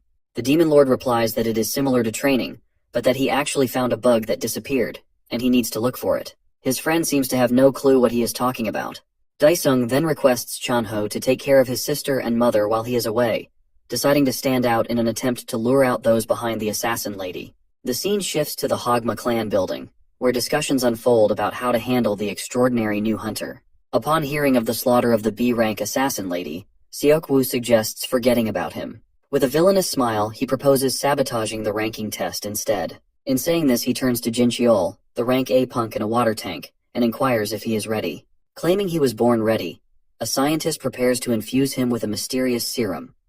Smiling sadistically, Seokwoo warns the A-ranker of the mind-breaking pain he will experience. Confidently, the guy responds that he has been prepared ever since he joined. Receiving the green light from Seokwoo, the mad scientist initiates the process. Bubbles start bursting in the water, causing Jinchul's veins to bulge through the diving suit. Gritting his teeth, the A-ranker's eyes turn white, and magical energy begins to illuminate the skin over his veins. Suddenly, the scientist begins to sweat bullets and warns that Jinchul might die if they continue. However, Seokwoo remains unbothered. He stresses that he would never recruit someone so weak. With 90% of the serum injected, Jinchul howls in agony, his eyes nearly popping out of their sockets. Just then, his heart rate flatlines. Jinchul goes limp, prompting the scientist to declare him dead. Yet, Seokwoo shushes him. The A-ranker's hands start to move, shocking the white coat as his subject's heart begins to beat once more. Now with luminous green eyes wide open, Jinchul shatters the tank with a powerful punch. He exits the tank, exploding with energy. Smiling creepily, Seokwoo compliments his little test subject and expresses eagerness for its performance in the following days. Meanwhile, our protagonist is on the roof, chatting with Chanho. His bestie informs him that he'll need to use the association's equipment. Reading this, he conducts an experiment of his own. Grabbing a stick, our boy discovers an OP loophole, invisible hell armor. Noticing that the hell armor is invisible, our boy pulls out the judgment dagger from his inventory. Upon commanding the system to recognize the wooden stick as his dagger, his weapon disappears, and the system confirms that the stick is now overwritten by the dagger. So like a student from Hogwarts, my guy can now destroy his enemies with his tiny wand. This also gives him a new idea. So he enters the Pantheon once more. now stepping into the Flame King's territory. He expresses dissatisfaction upon visiting the place again. Suddenly, an army of Orkiel's servants, snow-white armored wolves with crimson eyes, surrounds him. The system instantly presents a quest to take down 1,000 of them, of course in exchange for half of the weapon he seeks, the Hellfire Greatsword. Our hero slices his hand, displeased about having to use his soul prison on such trivial foes. One of the wolves quickly appears before him, but our hero remains unfazed, ready to start his killing spree. Using his insane speed and flying dagger, our hero slices through the massive, heavily geared wolves like butter. With 33 fallen soldiers in his palms, he summons them from the corpse prison. Once more, the pack of wolves charges at him. This time, however, a carbon copy of their own kind, a shadow, crushes the head of its brethren. The army of Orkiel's minions freezes in confusion, as exact replicas of them emerge from the ground. With a command from their master, the shadow army rushes in his stead. The two sides clash in a bloody battle while the ruler of hell casually pulls out a smoke. However, he quickly coughs it out, perplexed by how Chanho could enjoy such a crappy thing. Soon, one of the enemies tears through his minion army and approaches our demon king. To the assailant's surprise, the shadow's arms catch it from behind as it regenerates. The ruler of hell relishes the moment, watching his fearless, undying minions do the work for him. Yet, tired of the slow progress, he realizes there is another quest standing between him and the weapon. A fiery aura surrounds our boy as he kicks the ground, shooting into the sky like a firework. Deeming the enemies unworthy of wasting even 2 hours on, he decides to annihilate them in an instant. A devilish smile spreads across his face as he plunges back to Earth at breakneck speed. A blinding golden comet descends onto the desert plains, unleashing its shockwave with a gigantic explosion that wipes out all monsters in sight. The scene shifts to Soul Clan HQ, where a samurai lady, Shin Cho-young, practices her skills by slicing up a purple dummy-like monster. As the holographic simulation finishes, 2 men observing from a glass window gauge her abilities. The Soul Clan's leader, Huang Junyoung, remarks that she's built some dangerous habits. The department head comments that they can improve that flaw since they have 10 days. So the clan leader orders him to increase the difficulty of her simulations faster, since they have to beat the Hongma clan's mad dog. Adjusting his glasses, the department head asks if the leader is referring to Jincheol. The leader states that Cho-young would be unbeatable if not for the Hongma clan's ace. Enraged, he curses the clan for their dirty tactics. The department head attempts to cool him down by reminding him of a past ban, but Junyoung insists that the Hongma, as always, will also play dirty in the upcoming competition. The department head states the obvious, noting that the stage is ultimately set for the top 2, Cho-young and Jincheol. However, the astute clan leader suggests that this only holds true if there is not another monstrous underdog yet to be revealed. Meanwhile, our hero receives messages of gratitude from the demons, fast approaching the end of his quest. Annoyed by the notifications while smoking atop the corpses of his enemies, he complains that there should be a mute button. Hearing one of the nearly dead wolves growl, he tells it to shut up while he's smoking, ending its life with a stab. This death marks his 1,000th kill and grants him half of the Hellfire Greatsword. The souls of his enemies begin gathering into an orb before him, forming a special item. Reading that he must offer it to an altar, the demon lord is displeased having to search for it like a peasant. However, as soon as he collects the soul stone, a giant structure emerges from the ground before him, making his job easier. Thus, the second quest for the Greatsword begins. The ruler of hell must now offer the soul stone and be recognized by the guardian serpent. Wasting no time, he places it into a sacrificial bowl. Suddenly, a gargantuan snake is summoned. Narrowing his eyes, our boy starts the fight doing an epic stare-down with the serpent behemoth. A panel appears before him revealing the victory condition, to answer the serpent's questions. Puzzled, the Demon King scoffs at having to do a quiz of all things. He gives up, and commands the snake to ask him a question.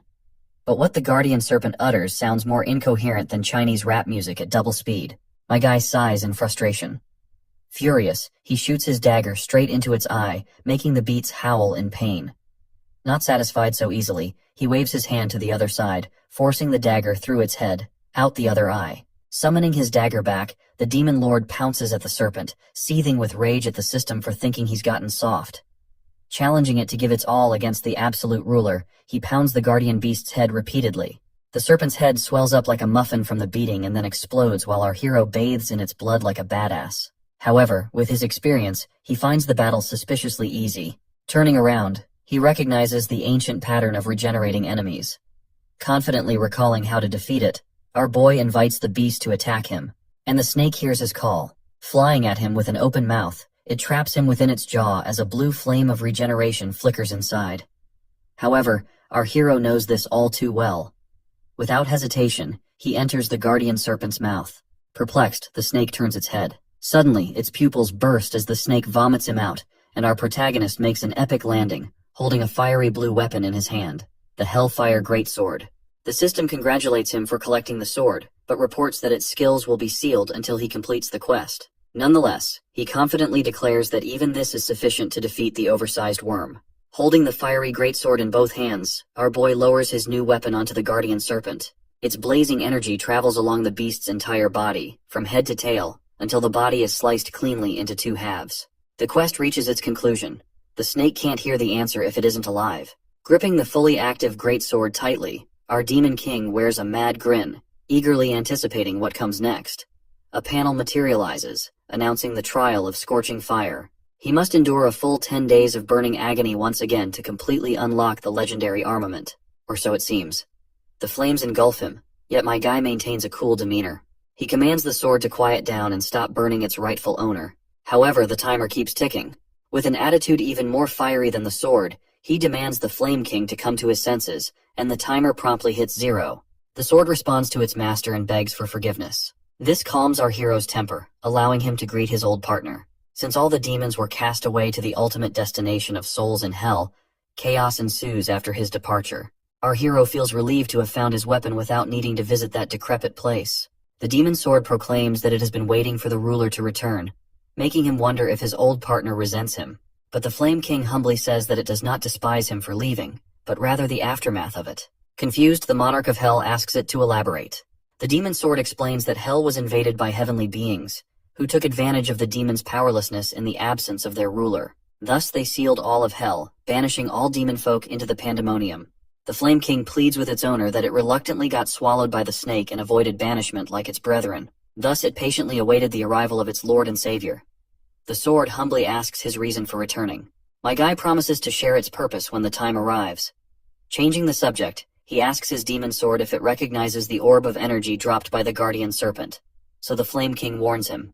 The Flame King recalls sensing the same mysterious energy from the heavenly beings that invaded hell. Slightly unnerved, the ruler of hell casually raises his hand, absorbing the orb with the confidence that the system won't deceive him with a fake reward.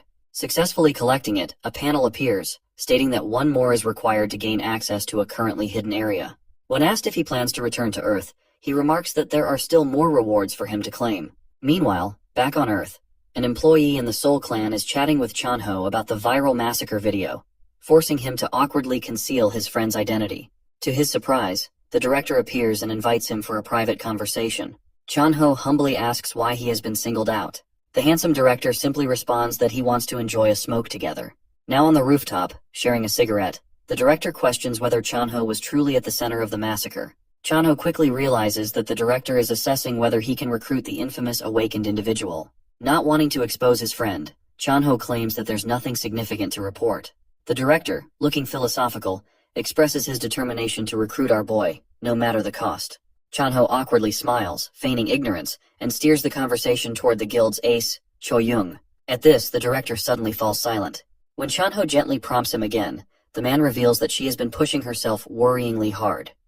7 days before Daesung's licensing test, Cho-young is seen training in her most challenging simulation yet at the Soul Clan HQ.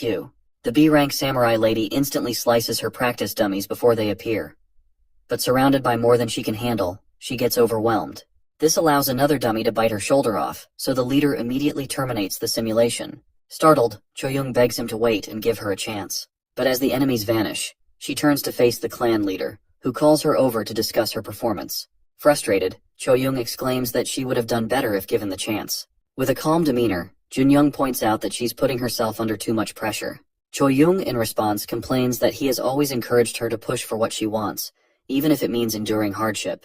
Maintaining his cool, the clan leader clarifies that this advice applies strictly to physical training. Cho-young, with a hint of sarcasm, remarks that she understands her body's limits better than he does, and insists she hasn't overdone it. Jun-young, now turning sarcastic himself, asks if she really believes she knows herself better than an AI. He tells her to compare her current mental state to that of a normal one. Seeing her haywire graph, Cho-young regretfully admits her mistake. Jun-young, gritting his teeth, asks if she still hasn't noticed her abnormal mental state flagged by the AI.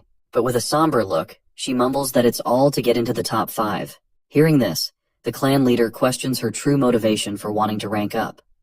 He wonders if her goal is to gain access to the A-rank gates, where she could earn far more glory and wealth. But Cho-young, gripping her bottle until it shatters, bites her lip. She firmly states that her desire isn't for money or fame, but to wipe out all the monsters in the world. 2 days later at the Hongma clan building, Seokwoo makes his way into a heavily secured area. Using his fingerprints, he unlocks a top security door, which creaks open to reveal a mysterious room.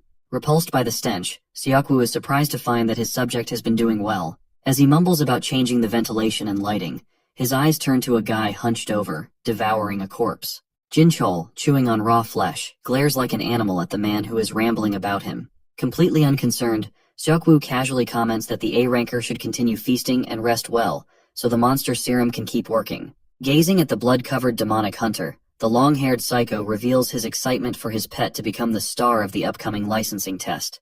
And just like that, 2 more days pass. Our protagonist is busy grinding quests to boost his power in the Pantheon. So when the Flame King asks when they will leave Hell, the absolute ruler announces that their time has come. With the last 3 days flying by, the day of the test arrives. In the arena, the commentator announces how, with more people awakening each year, the competition continues to intensify. Journalists eagerly snap photos of the candidates lined up, but their attention is soon drawn to a sleek white Lamborghini. The crowd instantly recognizes its owner, and they rush over to greet the 2 stars of the Hongma clan. A journalist gets the first opportunity to interview Seokwoo. Without beating around the bush, she bluntly asks how he feels about the Hongma clan's return after being banned for cheating 2 years prior. Seokwoo, inwardly cursing the annoying lady, calmly replies that he regrets the so-called accident from back then. Another smug journalist calls him out, accusing him of dodging responsibility with empty words. Seokwoo, unfazed, pats the man's shoulder and confidently declares that this time, the match will be fair and square. With that, the 2 make their way into the stadium. Annoyed by the criticism, Jinchul fumes, upset that Seokwoo didn't lash out in return. But Seokwoo calmly reminds his pet to enjoy himself, but warns him from getting emotional, and to stay cautious, since they can't afford another ban. Overhearing this conversation, a large man in white overhears the conversation. The Hongma leader narrows his eyes, instantly recognizing the heavily disguised silhouette of none other than the Soul Clan leader, Junyoung. He tries to taunt him, saying that he looks like a gorilla dressed up like that. But the graceful old man replies that it's a tactic to avoid the paparazzi. Junyoung fires back that he doesn't like flaunting his fame like a certain someone. Tipping his hat, the legendary clan leader analyzes Jinchul's aura, and instantly recognizes its abnormal nature, which has been cleverly concealed. With a smug grin, Seokwoo tries to brag, suggesting that Junyoung is quite focused on his candidate. But the old man quickly fires back, joking that he hopes Seokwoo hasn't brought another cheater like the last time. After their heated exchange, the Hongma members walk away. Jinchul grumbles that the Soul Clan leader was staring at him like a creep, but Seokwoo brushes it off, telling him to ignore the old man in white and focus on his real target, the cutie passing by, Shin Cho-young. Jinchul eyes her down like a pervert, commenting that she'll be easy to take down. However, Seokwoo warns him not to underestimate her, reminding him that the Soul Clan leader has trained her well. But hearing this only excites Jinchul further. His disgusting face contorts, eager for the chance to crush her. Meanwhile, Junyoung continues analyzing Jinchul from afar, trying to unravel what the Hongma clan might be plotting. But suddenly, his attention is drawn to something far more ominous. Daesung arrives, radiating a monstrous aura. As he walks by, the Soul Clan leader shudders, unsettled by the dark energy emanating from him. Surprised by his shaken demeanor, Cho-young asks her clan leader what's wrong. With his jaw still slightly ajar, Junyoung warns her to stay cautious. She brushes off his concern, confidently promising that she won't let the Hongma clan pull any tricks on her. But Junyoung, narrowing his eyes, clarifies that he's more worried about the other person who passed by her. With 30 minutes left, an announcement calls all candidates to gather in Exam Hall 3. Finishing his call with Chanho, our hero scans his fingerprints and receives a special uniform from a vending machine-like station. In their new cyberpunk-style suits, all the candidates, including our favorite grumbling geezer, assemble in the exam hall. The old man proudly reflects on the hundreds of complaints that got him in. Fired up, he resolves himself to crush our protagonist for daring to touch his head rounder than a baby's butt. But soon after, a massive guy picks him up by the skull and tells him to move aside. Swallowing his pride, the geezer gives up on his revenge. So while the geezer is depressed, our guy arrives on the scene in his new suit, ready to dominate everyone who dares to oppose him. As the exam begins, competitors gather in the arena, where purple rings descend from above. The supervisor greets the crowd and launches into an explanation, noting that these rings represent the 3 floors of the gate, designed specifically for the licensing exam. He further explains that each floor has its own unique environments and distinct clear conditions. As murmurs spread among the participants, a ghostly pale kid questions when they will receive weapons. In response, the supervisor sharply clarifies that no weapons will be provided, and no one is permitted to bring any equipment other than the suits given. This announcement causes an uproar, with complaints that no one can fight without weapons. At this moment, a cute AI hologram appears, announcing its role in tracking everyone's progress. The cheerful hologram reveals that the test is not about the hunter's fighting ability, but rather their natural skill in surviving the harshest conditions. With that clarification, the gate opens. The participants then find themselves on the first floor of the gate, a rainforest. Everyone is soon drenched in sweat and struggling to breathe. Meanwhile, a team of analysts, watching through various cameras, laughs at the low quality of the applicants. As they speculate about the possibility of everyone failing, a mushroom-headed guy compliments Choyoung for keeping a cool head and conserving his energy. Seeing everyone compliment his ace, Junyoung smiles in satisfaction. Meanwhile, others praise Jinchul from the Hongma clan. Xiaoku glances at Junyoung's reaction, assuming that his shock stems from Jinchul's performance. However, the old man's expression remains frozen as panic spreads among the crowd, all eyes on a certain cool guy. Xiaoku feels appalled, recognizing the very person he sent an assassin after. It seems unbelievable that Daesung radiates no aura, with not a drop of sweat visible on his body. Meanwhile, it is revealed that our boy drank a potion, making him immune to all environmental factors. He laughs inwardly, knowing it's forbidden, but only if he gets caught. So when purple bands appear on everyone's wrists, the cute AI announces the start of the first round. It reveals that the clear condition for the first floor is to hunt 20 swamp orcs. With a confident grin, our hero kicks off as soon as the round starts, prompting everyone to scramble to avoid being left behind. In a true test to filter out the dimwits, a thirsty hunter falls victim to an obvious water fountain trap. A sticky worm emerges from the ground, swallowing him whole and eliminating him. However, he is saved by the suit's safety measures. Meanwhile, our hero sprints through the forest in search of his target.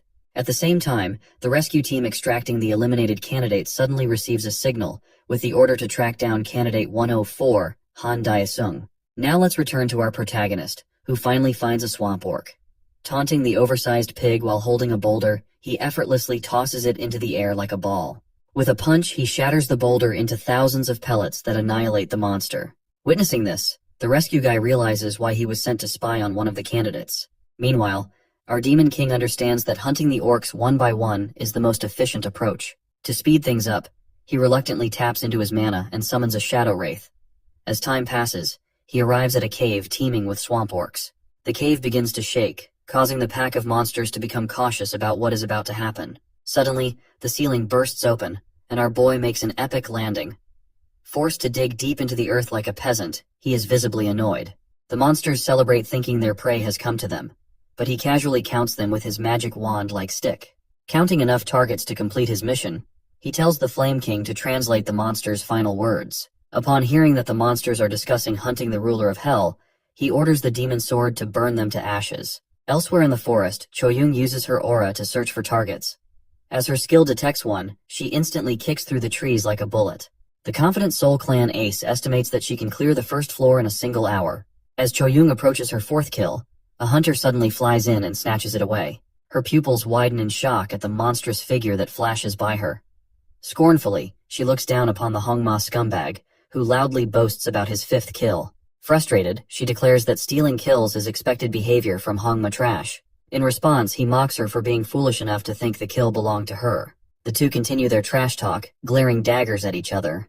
High on drugs, Jinchul considers murdering her to eliminate the annoyance but decides to hold off until the second floor. With that, Choyoung turns away with a sigh and erects her middle finger, with an infuriatingly smug grin. Fuming, the short-tempered cheater charges in, ready to kill her. But both of them suddenly freeze, their attention grabbed by a roaring sound. Mere minutes before their meeting, Daesung uses his flame sword to smolder his foes, unleashing the Hellfire Greatsword's first skill. Suddenly, a bolt of ravaging flames burst out of his tiny stick and envelope their target, creating a tornado that erupts into the sky. The shocked observers are left speechless. With this display, the AI announces our fiery hero's promotion to the second floor. Chaos erupts among the judges, who fail to find any information on him, while others rush to recruit him.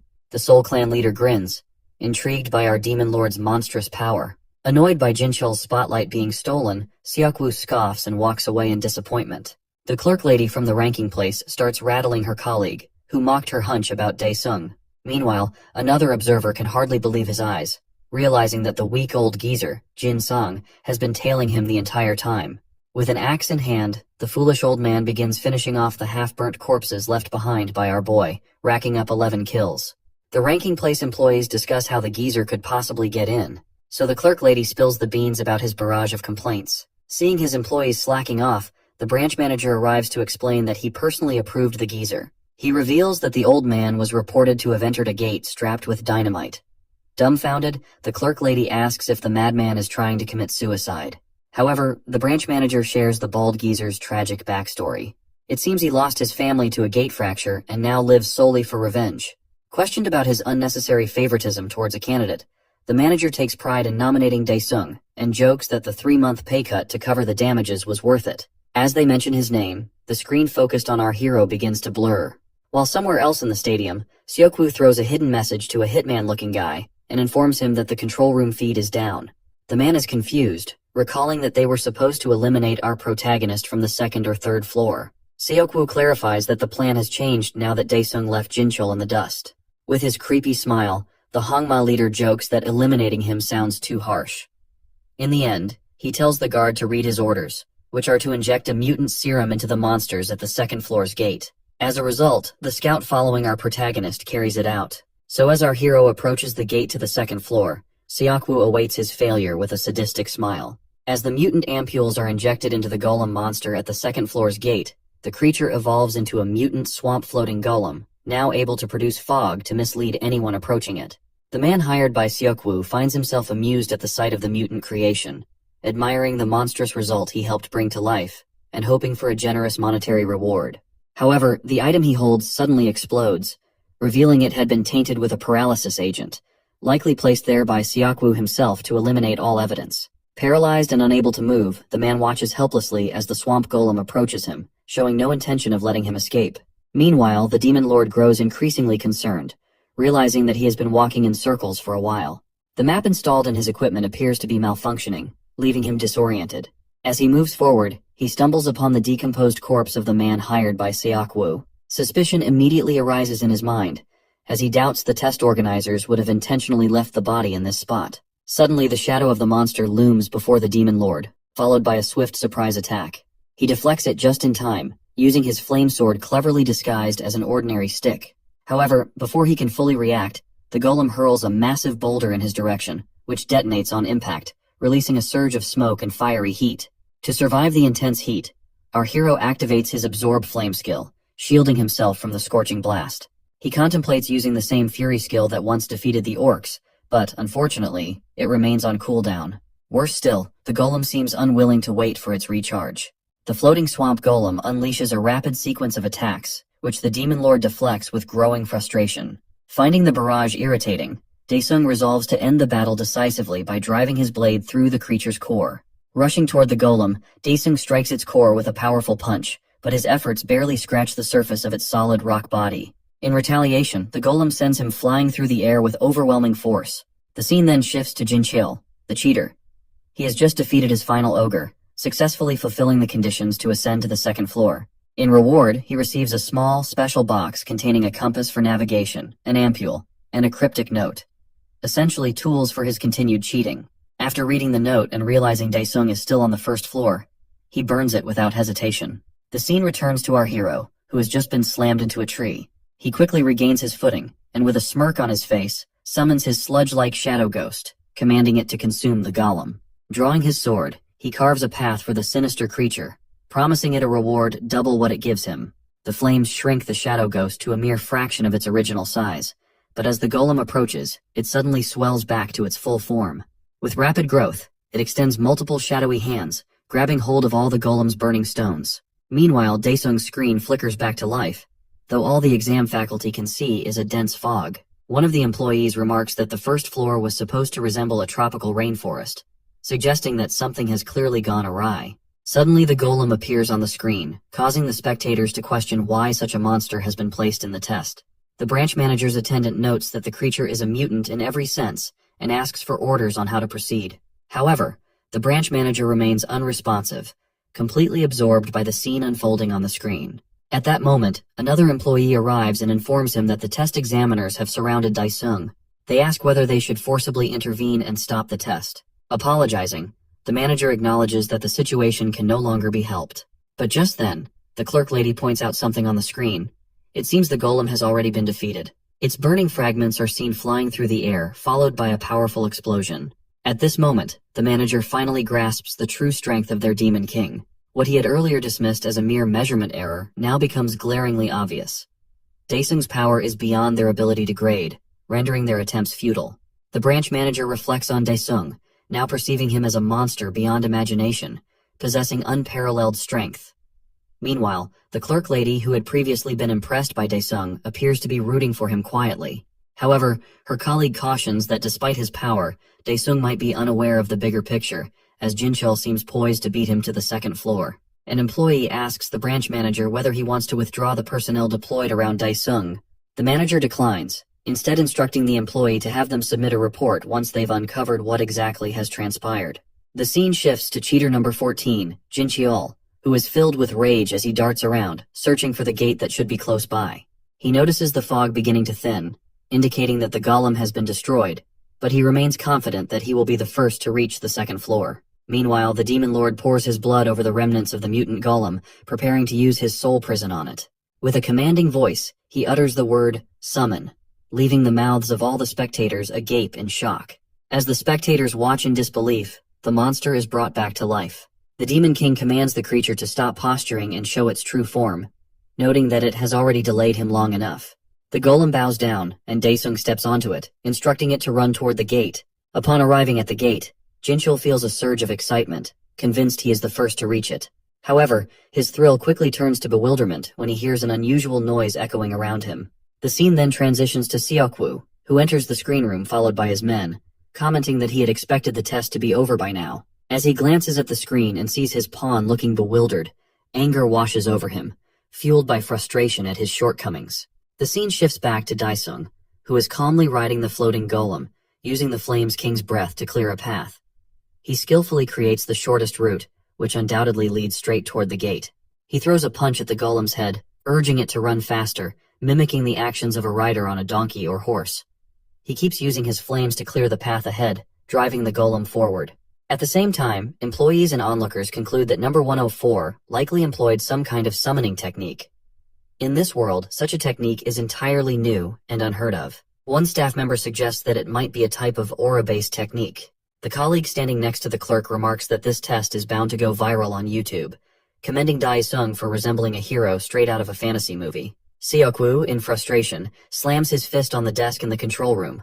An employee approaches, calmly suggesting that he should leave the room if he intends to keep causing a disturbance. Seokwoo regains control of his anger and pretends, with a polite tone, that he momentarily lost his composure due to the incredible performance of number 104. Standing beside him, the Soul Clan leader, Jun Young, remarks with a hint of bluffing that Seokwoo could never have foreseen this, and confidently predicts that Choyoung will soon arrive at the gate entrance. Jinchul, equally annoyed by Daesung, is swiftly approached from behind by Choyoung. Spotting her, he dashes toward the gate, determined not to be left behind, turning the moment into an impromptu race. Meanwhile, our hero has already arrived on the second floor with his golem puppet.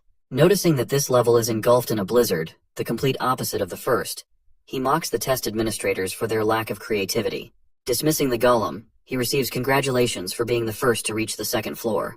The guiding AI soon reveals the conditions for the next part of the test. The AI explains that the top 5 players will each begin from different entrances, and all participants will share a single goal: to reach the peak of the snow-covered mountain. The Demon Lord makes a rough guess that the distance is around 5 kilometers and begins his ascent. He finds it irritating to climb with his bare hands, especially knowing that cameras are positioned everywhere, preventing him from using his abilities. The scene shifts to Jinchul, irritated by his position on the mountain. The test has clearly taken a toll on his nerves, and he's consumed with frustration, fearing he might lose control and his temper unless he eliminates number 104, who reached the gate before him, despite all the dirty tricks he had planned. Suddenly, Jinchul hears movement a short distance behind him. Furious, he shouts, demanding to know who it is. To his surprise, it's the same old Baldy from before. Somehow, the man has made it to the second floor just in time, though the harsh weather appears to be overwhelming him. With a villainous gleam in his eyes, Jinchul presses against the mountainside, attempting to trigger an avalanche to get rid of the unsuspecting man. The baldy slaps his own face, trying to gather his strength as memories of his lost family flash through his mind. With a burst of defiance, he shouts that he doesn't feel the cold at all. However, his determination is short-lived, as he's soon swept away by the avalanche.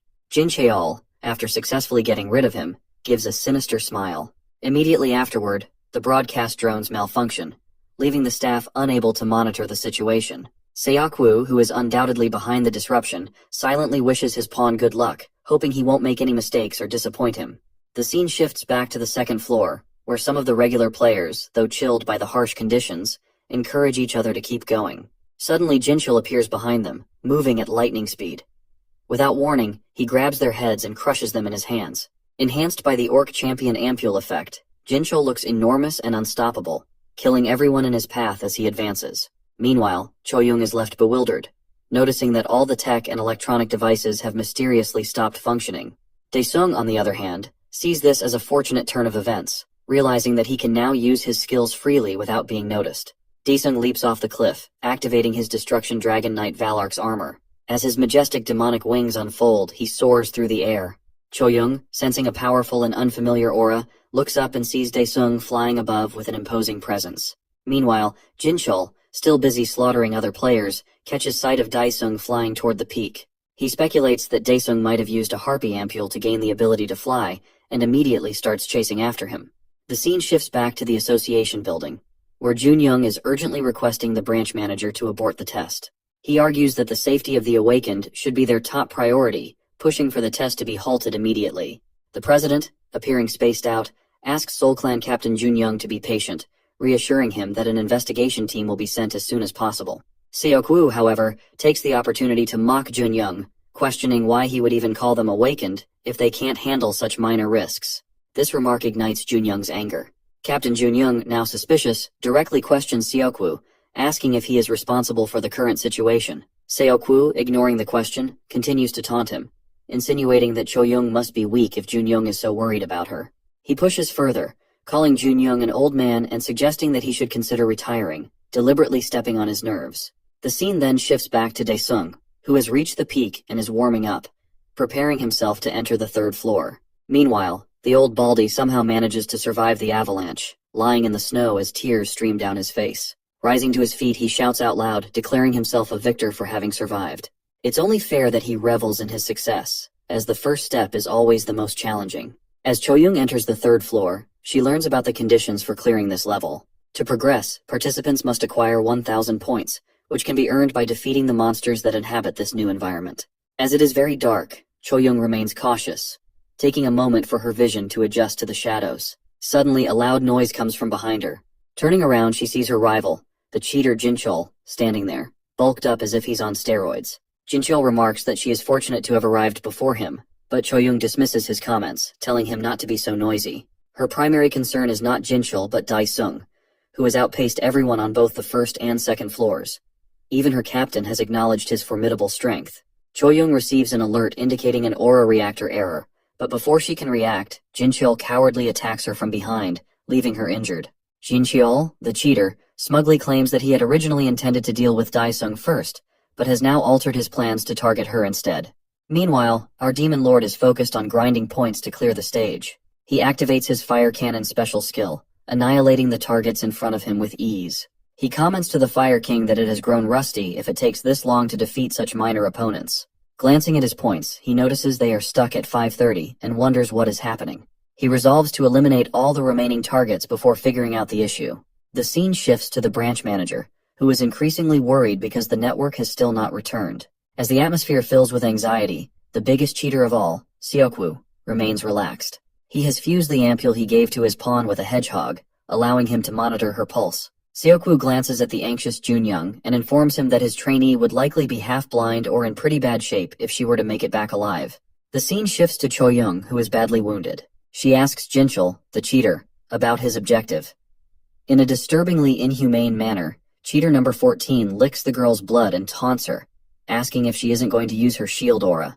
Choyoung decides to fight back, launching a kick at Jinchul, However, her kick misses, and she quickly retreats into hiding.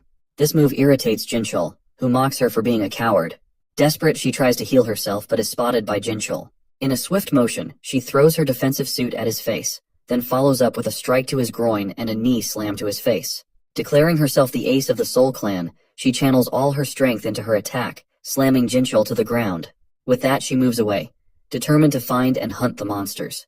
Meanwhile, Daesung grows increasingly frustrated with the device he is wearing, finding it useless as it records no points.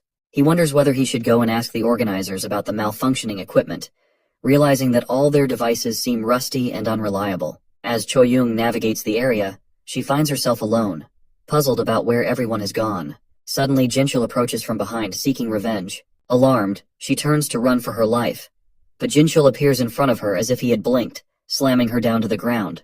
He continues to attack her relentlessly, behaving like a nasty goblin, causing her to bleed. Grabbing her by the hair, he holds her head and taunts her, stating that she will face a painful death. Tears stream down Choyung's face as she bleeds and receives a punch to her abdomen. Jinchul taunts her, asking her to call for help, only to mock her by reminding her that all the equipment is broken. Seizing an opening, Choyung thrusts her finger into Jinchul's eyes, causing him to bleed and howl in pain. She tries to stand up to escape, but Jinchul grabs her by the neck, lifting her off the ground. Just as he prepares to throttle her to death, Daesung appears from behind, confronting him and demanding to know what he thinks he is doing. Upon seeing Daesung, Jinchul immediately releases Choyung and bursts into mad laughter, viewing Daesung as the prey that has walked right into his trap. He tells Daesung that he has been looking all over for him. Our demon lord thanks Jinchul for waiting, deliberately dodging his attack as he walks over to Choyung. Noticing her poor condition, he wonders if she has a significant wound, given her slow recovery. Turning to face Jinchul, Daesung questions him if he is the one behind her injuries. With a smirk on his face, Jinchul replies that he merely taught her a lesson, and soon, he will make Daesung look just like her. Daesung reiterates his question, clarifying that he is referring to the broken point meter. Jinchul laughs, launching a wave attack toward Daesung. He mocks the demon lord, claiming that he is out of luck since the emergency protection is broken. Instantly, Daesung dashes toward the creep and delivers a powerful punch to his face, sending him flying. Following up with a fire barrage attack, Daesung adds insult to injury. Despite this, the cheater still refuses to recognize his situation, believing he can easily take down Daesung. However, his confidence wavers when he suddenly notices a group of tamed spirits standing behind Daesung, filling him with fear. The scene shifts to the Korean Hunters Association building, where the clerk lady approaches the branch manager, informing him that the network has been restored on the second floor. However, she mentions that it will still take another 30 minutes for the network on the third floor to be restored. The branch manager instructs her to deploy the security crew from the second floor to the door of the third floor. The atmosphere grows tense between the leaders of the two major guilds. Suddenly, a staff member approaches the branch manager, delivering alarming news. According to the security team, there is one confirmed death and numerous casualties reported from the second floor. This revelation tenses the branch manager, who never anticipated such an outcome, making him realize he should have called off the test. Meanwhile, Chanho is reviewing the news update and learns about the video transmission failure at a test site that hasn't been restored for over an hour. Realizing it's the same place his friend has gone to, he quickly grabs his coat and prepares to visit the location. The scene shifts back to Jinchul, cheater number 14, who is now running for his life after realizing that his prey has turned into a predator. Suddenly, one of his legs gets slashed off, causing him to fall to the ground in a supine position. Jinchul quickly uses a regeneration ampule to regrow his leg, now left with just one more. Daesung mocks him, comparing him to the bugs in hell that also regenerate in such a grotesque manner. As Jinchul's leg regenerates, the network on the third floor gets restored, allowing everyone to see the live recording of Daesung confronting Jinchul on screen. Seokwoo grows worried as he watches his puppet on his knees, begging for his life and declaring that he has already used up all his ampules and cannot regenerate anymore. Completely unaware of what a regeneration ampule is, Daesung retorts that he will try splitting it in two to see if he can multiply like bacteria do. As the creep gets pulverized, he begs even more desperately for mercy. Noticing a spark of light, our demon lord realizes it is a camera and that the connection has been restored. He then diverts his attention back to Jinchul, presenting him with a proposition. Daesung offers the creep a chance to be set free alive if he can correctly answer 3 of his questions. Desperate to save his life, Jinchul eagerly asks Daesung if he is telling the truth. Daesung, using his sword disguised as a stick, makes Jinchul bow before him and delivers a chilling death stare, declaring that if he finds him lying, he will split him in 2 halves. With that, our demon lord begins the questionnaire. The first question he poses is whether Jinchul is the one responsible for everything that has happened at the test site. This question thickens the tense atmosphere, creating an air of anxiety that permeates the surroundings, especially affecting Siakwu, the cheater captain. Annoyed by the sudden silence of the loudmouth, our demon lord warns Jinchul to respond quickly if he does not want to be bisected. In response, the proud guy begins bawling and admits to orchestrating everything like a crybaby. Daesung finds the emotional confession intriguing. Not wasting a moment, our hero asks his second question. Pressured to reveal the mastermind's identity, Jinchul immediately throws his clan leader under the bus. The mention of the Hongma clan behind everything surprises our hero. But this fuels rumors in the control room. Suspecting from the start, everyone in the control room turns to look at the long-haired creep. Hearing the accusations, Siakwu boils with rage at his pet's betrayal. Out of options, he lashes out at the management. However, the branch manager remains unfazed and orders him to prepare an explanation for the police. Realizing he is lost, the man agrees to attend his hearing at the Hunter's Bureau. With that, he silently lowers his head to avoid attracting more attention. Moments later, outside the stadium, Siakwu leaves along with his guards. One of them wonders why the clan leader lowers his head like a peasant. Siakwu calmly explains that it is the smartest choice to avoid the Seoul clan leader's fury.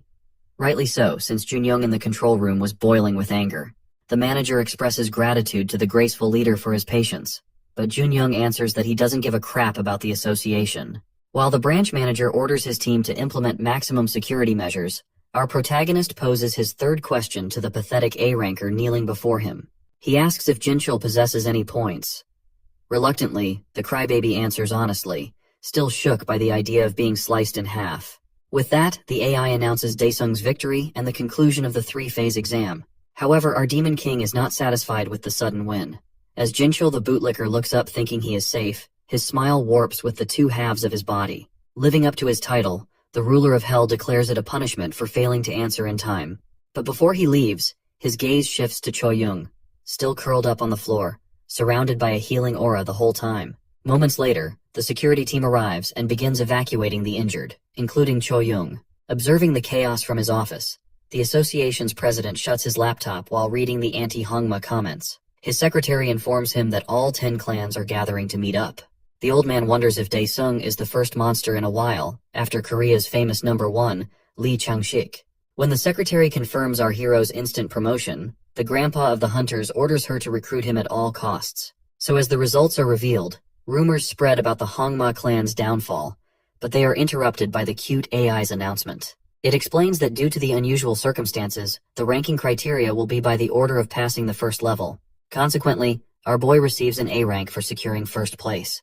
Having seen the results, Chanho immediately calls Daesung and asks where he is. So his pal answers that he's chilling in the S-rank hunter's restroom, leaving him speechless. Chilling in a massage chair, our boy's relaxation is interrupted by his best friend, who looks deeply confused.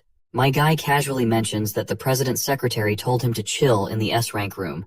Amazing Chanho that Daesung was personally invited by the big boss. As the man of the hour sips his boba, he reveals that he might even be promoted to S-rank. Astonished, Chanho wonders about the insane amount of cash he could make. He updates his pal that there is a commotion outside because of this news. In the meantime, while journalists and recruiters gather, one of the participants steps out of an elevator. Everyone's eyes gravitate toward him, and they rush over to snatch the first interview. Enjoying the spotlight, the famous geezer celebrates his big win in the licensing exam. The reporters shout for his attention and ask him to share his name. With a straight face, the geezer introduces himself as Han Daesung. At that moment, the crowd goes wild. But after a while, as the crowd nearly stomps the geezer, some begin to realize that Daesung isn't supposed to be a hairless old man. As the result announcement concludes, the old man's borderline rank is revealed. Meanwhile, the rescued hunters escape, cursing Jinchul for his disgusting antics. However, the insider from the Hongma clan behind them is in a panic. With no news of Jinchul's body, he reluctantly approves the decision to close the gate. In the meantime, our hero's mother watches the sensational news. The anchor shares that despite a terrible accident in the toughest licensing exam of all time, one applicant shattered all records. Suddenly, a picture of Daesung appears on the TV, congratulating him on earning an A rank, along with speculation about his promotion to S rank. His mother is absolutely shocked and frantically calls for Jisoo. Worried about her mother, the daughter rushes in, shaken, and takes a look at the TV. Both mother and daughter are flabbergasted when the man of the hour enters the house and casually greets the frozen women. Meanwhile, at the Hongma clan building, Inspectors from the association give an ultimatum to the leader, stating that they are forbidden from hunting again. The two inspectors advise Seokwoo to come with them obediently.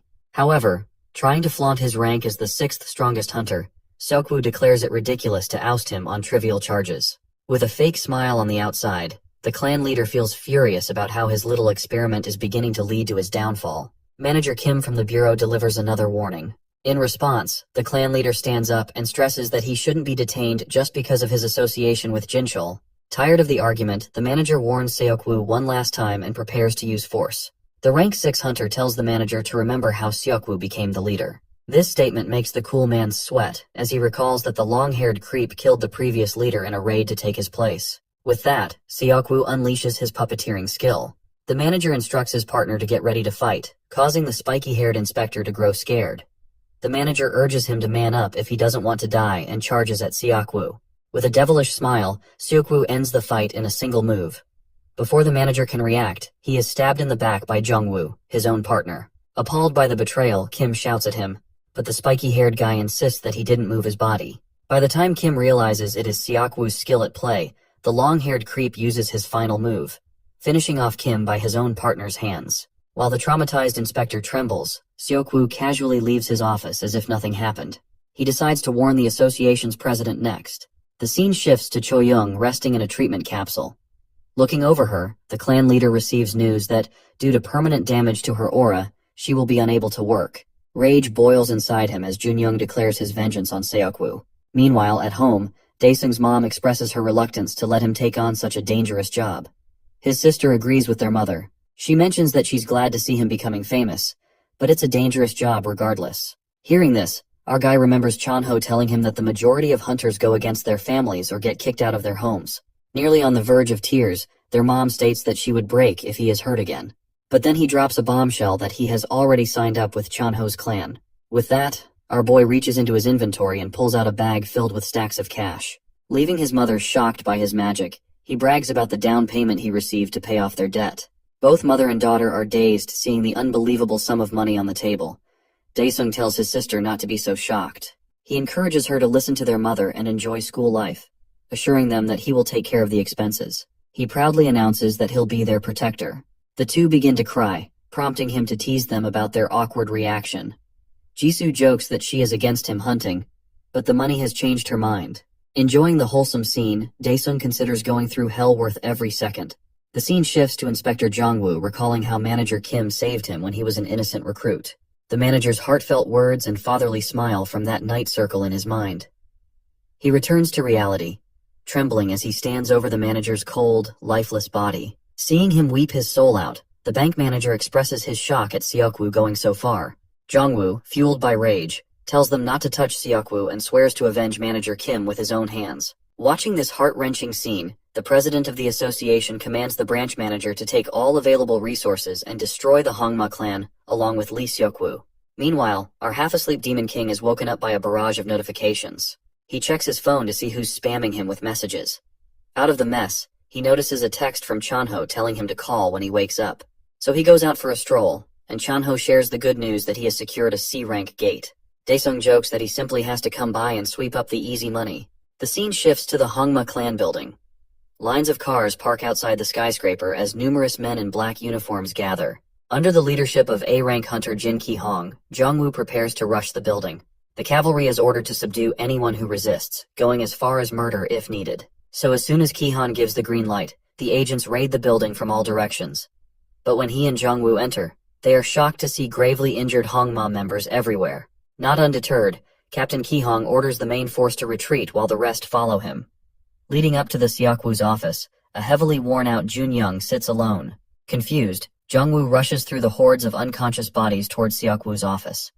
Dagger in hand, he shouts at the Hongma clan leader to reveal himself. To his dismay, the villain lies battered and bloodied on the floor beside him. The other forces follow, equally confused. Before the captain can ask the Seoul clan leader what happened, a crazed Jongwoo steals his attention. He immediately confirms Seokwoo's death and urges the revenge-fueled inspector to calm down. Captain Ki-hong expresses concern that even in vengeance, Leader Junyoung has gone too far. However, the somber man clarifies that he only took out those outside. He then shocks Ki-hong by revealing that he found Seokwoo dead before his arrival. News quickly spreads that the Hongma clan leader was found dead, with the suspect theorized to be Seoul clan leader Hwang Junyoung. On the other hand, the bald geezer is flustered about not getting any work despite creating a porter clan using his one shot at fame. Worried about starving before he gets any work, a well-timed call restores his hope. Meanwhile, in Chanho's car, Daesung confirms that he has denied all the other clan's offers. Chanho brags about all the crazy gear the Seoul clan has, but our guy isn't concerned, thinking about his amazing gear from hell. Then a thought comes to him, and he asks how much money a C-rank gate makes. But Chanho starts ranting that it cost 50 billion to buy one, out of which 40% went to taxes and fees. This baffles Daesung, who curses the greedy system. Chanho summarizes that rather than clearing a gate, Ether Core profits are where the real money lies. He then asks his pal to reconsider if he'll be alright going alone, which surprises Daesung.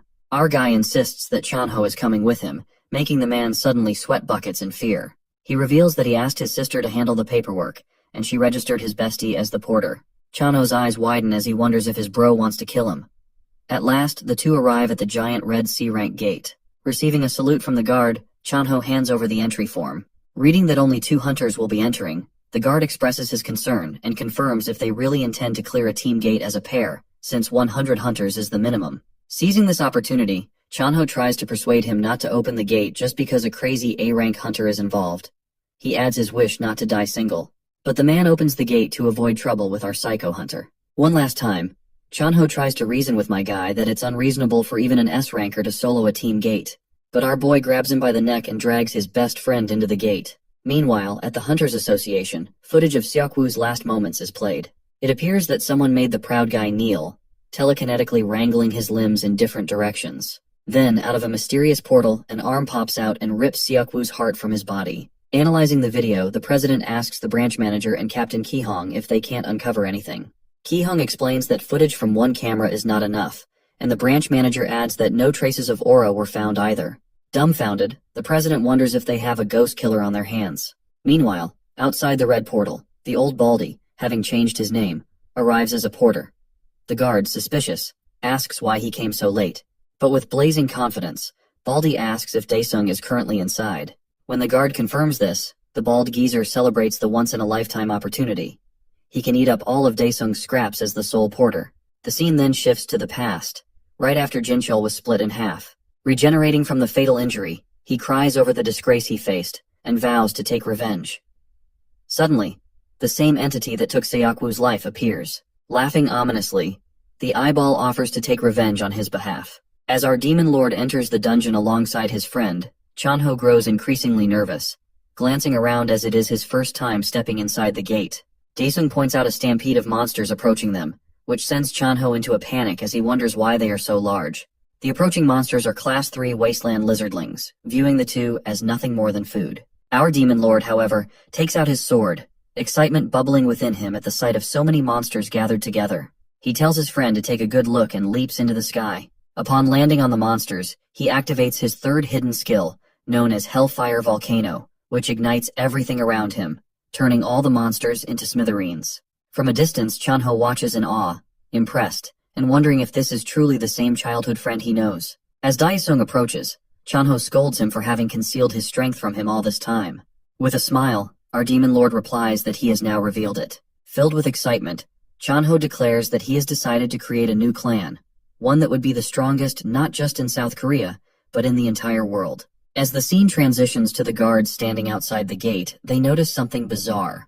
Mistaking it for a gate fracture, they begin to panic, immediately giving directions to contact the Signal Corps headquarters. However, before they can leave, the old Baldy points out that someone is emerging from the gate. To their surprise, it is none other than our hero and his friend. Chanho proudly informs the guard that they can handle the byproducts, as they have successfully cleared the gate. This leaves the guard confused, as he has never seen anyone clear a gate this early. The old Baldy immediately rushes toward our hero, handing him his card. He introduces himself with a fake name, An Daesung, and shares his details, reminding our hero that he participated alongside him in the test. He explains that he is in charge of the byproduct disposal. Noticing that they share the same name, Daesung finds the old man suspicious. His friend Chanho then asks the old guy why he is alone if he works in a porter clan. The old dude takes back his card and replies that he is the one who created this clan and believes the process will be quick. Chanho then presses further, asking if his name is really Daesung. The old guy gives a thumbs up, saying he is willing to change his name in the future to avoid any nuisance for both of them. The real Daesung, feeling mad and frustrated, storms off from the scene. The scene then shifts to a real estate broker showing an apartment to our demon lord and his family. Daesung's sister appears excited about the place, particularly loving the fact that each room has an attached bathroom. Like a typical mother, Daesung's mom cuts to the chase, asking the agent about the price of the apartment. The agent informs her that the house is worth 18 billion in actual transactions. Seeing his mom astonished after hearing the price, the agent explains that the high demand is due to the nearby Hunters Association. He emphasizes that safety is what matters most given the current circumstances, which justifies the steep price. The agent then confirms his suspicions by asking if her son is a successful hunter. Before she can respond, Daesung's sister intervenes, bragging that her brother is an A-rank adventurer and is on the verge of becoming an S-ranker. She adds that this news has created quite an uproar in the media. The agent responds that this explains why Daesung seemed so familiar to him. Meanwhile, our demon lord finishes analyzing the house and accepts it as his domain. He inquires about the payment procedure and asks if he can get a discount for paying the full amount up front. The dealer informs him that he can offer preferential contracts if Daesung is indeed an A-rank adventurer. He explains that during the representative meeting of apartment residents, a fund of 2 billion won is collected for hunter attraction, and if someone is an S-ranker, they can receive a deposit of 10 billion won. The ladies get petrified upon hearing such a huge amount, while our hero feels excited at the thought of acquiring the house for just 8 billion won, and the possibility of saving up to 10 billion won if he becomes an S-ranker. The scene shifts to a lady walking on a road in the pitch-black night. She feels an unsettling sensation, as if someone is following her. Suddenly she trips, but someone catches her just before she falls. Feeling scared, the girl asks who the man is. The man responds with a creepy smile, and as he gets closer, his disgusting face is revealed. He tells the lady that she has been chosen. The next day, the lady is found dead, and her body is taken to the autopsy suite in the National Police Agency building. The autopsy officer states that this woman has died in the same manner as Seokwoo, making her the 10th victim in this major city alone. Captain Ki-hong harbors suspicions because, based on his experience, such a murder definitely involves some awakeners. Just as he believed the situation had calmed down, he now faces the challenge of dealing with this new serial killer case. Inspector Jong-woo tells Ki-hong not to worry and assures him that he will handle the matter. However, Captain Ki-hong instructs Jong-woo to prioritize the gate search work at the head office first. As he leaves, the A-ranker Captain Ki-hong asks the forensic medicine expert to make the investigation public. Furthermore, he promises active support for the inspection bureau. Meanwhile, Jin-cheol, the cheater number 14, finds himself alive in a laboratory. As he opens his eyes, he feels disoriented and shouts, asking where he is. A nearby scientist expresses pleasure at seeing him awake. The scientist mocks him for screaming like an infant. Jin-cheol repeats his question about his whereabouts. The scientist points out that the room resembles the Hongma building laboratory, which leads Jin-cheol to realize he is in the awakening ampule infusion room. The scientist proceeds to explain the situation to the bewildered man, introducing himself as the Elder of Honsei and mentioning that his name is Roman. He adds that he is the one responsible for saving him by making a special request to the chief priest. Jin-cheol notices a peculiar eye staring at him and, confused about his survival, seems to wonder if he didn't actually die. Roman clarifies that he has been reborn as one of the people of Honsei. The young man, however, still appears lost in thought. Roman then presents an ampule, asking if he desires to rule the world alongside them. Meanwhile, Chanho receives a call from his close friend, the confident demon lord, who shares his desire to be promoted to S rank. Chanho argues that focusing on clearing gates should be his main priority, but as he listens to his friend's reasoning, he becomes curious about why he suddenly wants to buy a house. In the end, Chanho agrees to bid on every gate he can find and asks Daesung to assist in easing the workload by acquiring some equipment from the Aura market. Who needs to purchase equipment when he can obtain superior gear from Pantheon? With this thought, our hero steps into the Pantheon and chooses the Absolute Ruler's Field Implementation Quest. Among the 5 types of fields available for implementation, he opts for the 5th one, known as Balark's Iron Castle. The Demon Lord is then informed that the rulers of each field have been brainwashed by transcendence from the heavens, and his mission is to defeat them. He loads the necessary data and prepares himself for the implementation. He is teleported to Balark's Iron Castle, only to find himself equipped with a set of cheap-looking armor, including a shield and sword, which immediately irritate him. He mocks the items, questioning if being outfitted with such gear qualifies him as nerfed. The scene shifts to the office of the branch manager at the Korean Hunters Association. The branch manager is in the middle of issuing orders when, without warning, a clerk rushes in with urgent news. The Ocean Clan has failed to clear a particular B-ranked gate. The manager's assistant struggles to believe the news, given that the Ocean Clan, led by Baek Heron, is one of Korea's top 4 clans. However, the clerk clarifies that the monsters in the gate were not compatible with the captain's aura skill, prompting her to request assistance from an S-ranker. Normally, such a request would cause concern, but the branch manager feels confident. After all, this is Baek Heron, an elegant and powerful figure, someone anyone would be eager to assist. The manager swiftly gives instructions to locate S-rankers Lee Chang-shik and Seo Dong-chul, informing them of the situation at hand. The assistant considers it an easy task, remarking that no one in Korea would refuse a request from Baek Heron, the nation's top healer hunter. However, the clerk points out one exception: Ryu Seo-yeon from the fortress, who is known to hold a grudge against Baek Heron. After issuing the final orders and granting permission to use the helicopter, the branch manager dismisses his staff. The scene then shifts to Hope Nursery School, where children are playing outside, pretending to be hunters and monsters. Among them is Seo Dong-chul, the S-rank hunter with a pencil sketch beard, from the Crow clan, joyfully playing along with the children. A sister approaches Seo Dong-chul, addressing him as Director, and informing him that he has received an urgent notice from the Hunters Association.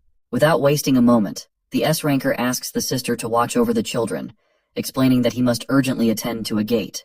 The sister, concerned, tells him to take care, but he reassures her with a smile, reminding her that, as the #1 hunter in South Korea, there's no need to worry. Meanwhile, the other S-ranker, Lee Chang-shik, has just returned from clearing a C-rank gate on Jeju Island. He finds these lower-ranked dungeons tedious and longs for a more challenging task. His secretary approaches and informs him that he has been requested for assistance by Baek Heron of the Ocean Clan. Lee Chang-shik wastes no time and immediately calls for his helicopter, preparing for departure. It's clear that he holds a special regard for Lady Heron, as her mere name seems powerful enough to alter the direction of his life. Meanwhile, back in Pantheon, our hero finds himself facing the formidable gatekeeper of the Iron Castle. Under normal circumstances, with his true strength, the gatekeeper would pose no threat. But now he is left with only a curved sword and a ridiculous ice shield. Taking a moment, he sits down, reflecting on how he managed to defeat this opponent in the past. His eyes carefully examine the items in his possession, and he begins to wonder if the ice shield holds the key to solving this puzzle. Realizing something, he stands up, ready to engage the gatekeeper in combat once again. The scene shifts to the B-ranked gate that the Ocean Clan had failed to conquer. Reporters gather in front of it, eager to capture significant moments for their audience. They inform the public that the Ocean Clan is preparing for a second attempt at the gate. Suddenly, Lady Heron arrives on the scene, and reporters quickly surround her, bombarding her with questions. The moment they lay eyes on her, they seem to be enchanted. She approaches one of the reporters and requests his microphone, wanting to share important details with the public. Meanwhile, the two S-rankers, Chang-shik and Dong-chul, arrive, ready to assist the Ocean Lady. It's evident that Chang-shik harbors a crush on her, evident in his attentive demeanor. The news reporters begin to argue about what title to give their coverage. As the hunters step into the gate, a voice rings out, advising the reporters to frame the title using a combination like Lee Seo Baek to capture the public's attention more effectively. The scene shifts back to the Pantheon, where Dae-sung, in a fit of determination, tries to set the gatekeeper ablaze in an effort to rouse him from his slumber. The gatekeeper screams upon waking, fully prepared to confront the one who disturbed his rest. Our hero thinks carefully, knowing that one misstep could lead to his demise. He applies some lubricant strategically, successfully causing the monster to trip. As the monster tumbles to the ground, he dashes forward, piercing his sword through the gatekeeper's seal, defeating him effortlessly, as if it were merely child's play. Our hero stands tall and proud, relishing the fact that he recalled the slumbering giant's weakness just in time. He drops the items, realizing that he won't need them inside the Iron Castle. Once he enters, his first priority is to find a weapon. However, he soon encounters a dead end. Recalling his experiences from his time in Hell, he remembers a secret button hidden within the wall, and quickly locates it. Pressing the button, he activates the entrance to Ballark's treasure chest room, which can be accessed for a limited time of 5 minutes. In just 1 minute and 30 seconds, he discovers the weapon he has been searching for. The Dragonslayer Black Sword, renowned for its effectiveness against dragon-type monsters. While the Dragonslayer Black Sword may not match the power of the Hellfire Sword, he knows that a weapon's true worth depends entirely on its wielder. Just as a pen may hold value in the hands of a scholar, but be nothing more than trash to the illiterate, so too does his newfound weapon possess potential. With some time still remaining, he decides to explore the treasure room further. The gleaming treasures capture his attention, and he wonders if he could sell them in the real world for a handsome profit. Gripping the black sword firmly, he prepares to enter Balark's chamber, maintaining a calm demeanor, reminding himself to see the former ruler merely as a pathetic loner boss. Meanwhile, in the B-ranked dungeon, the Ocean Clan is busy battling against the relentless monsters.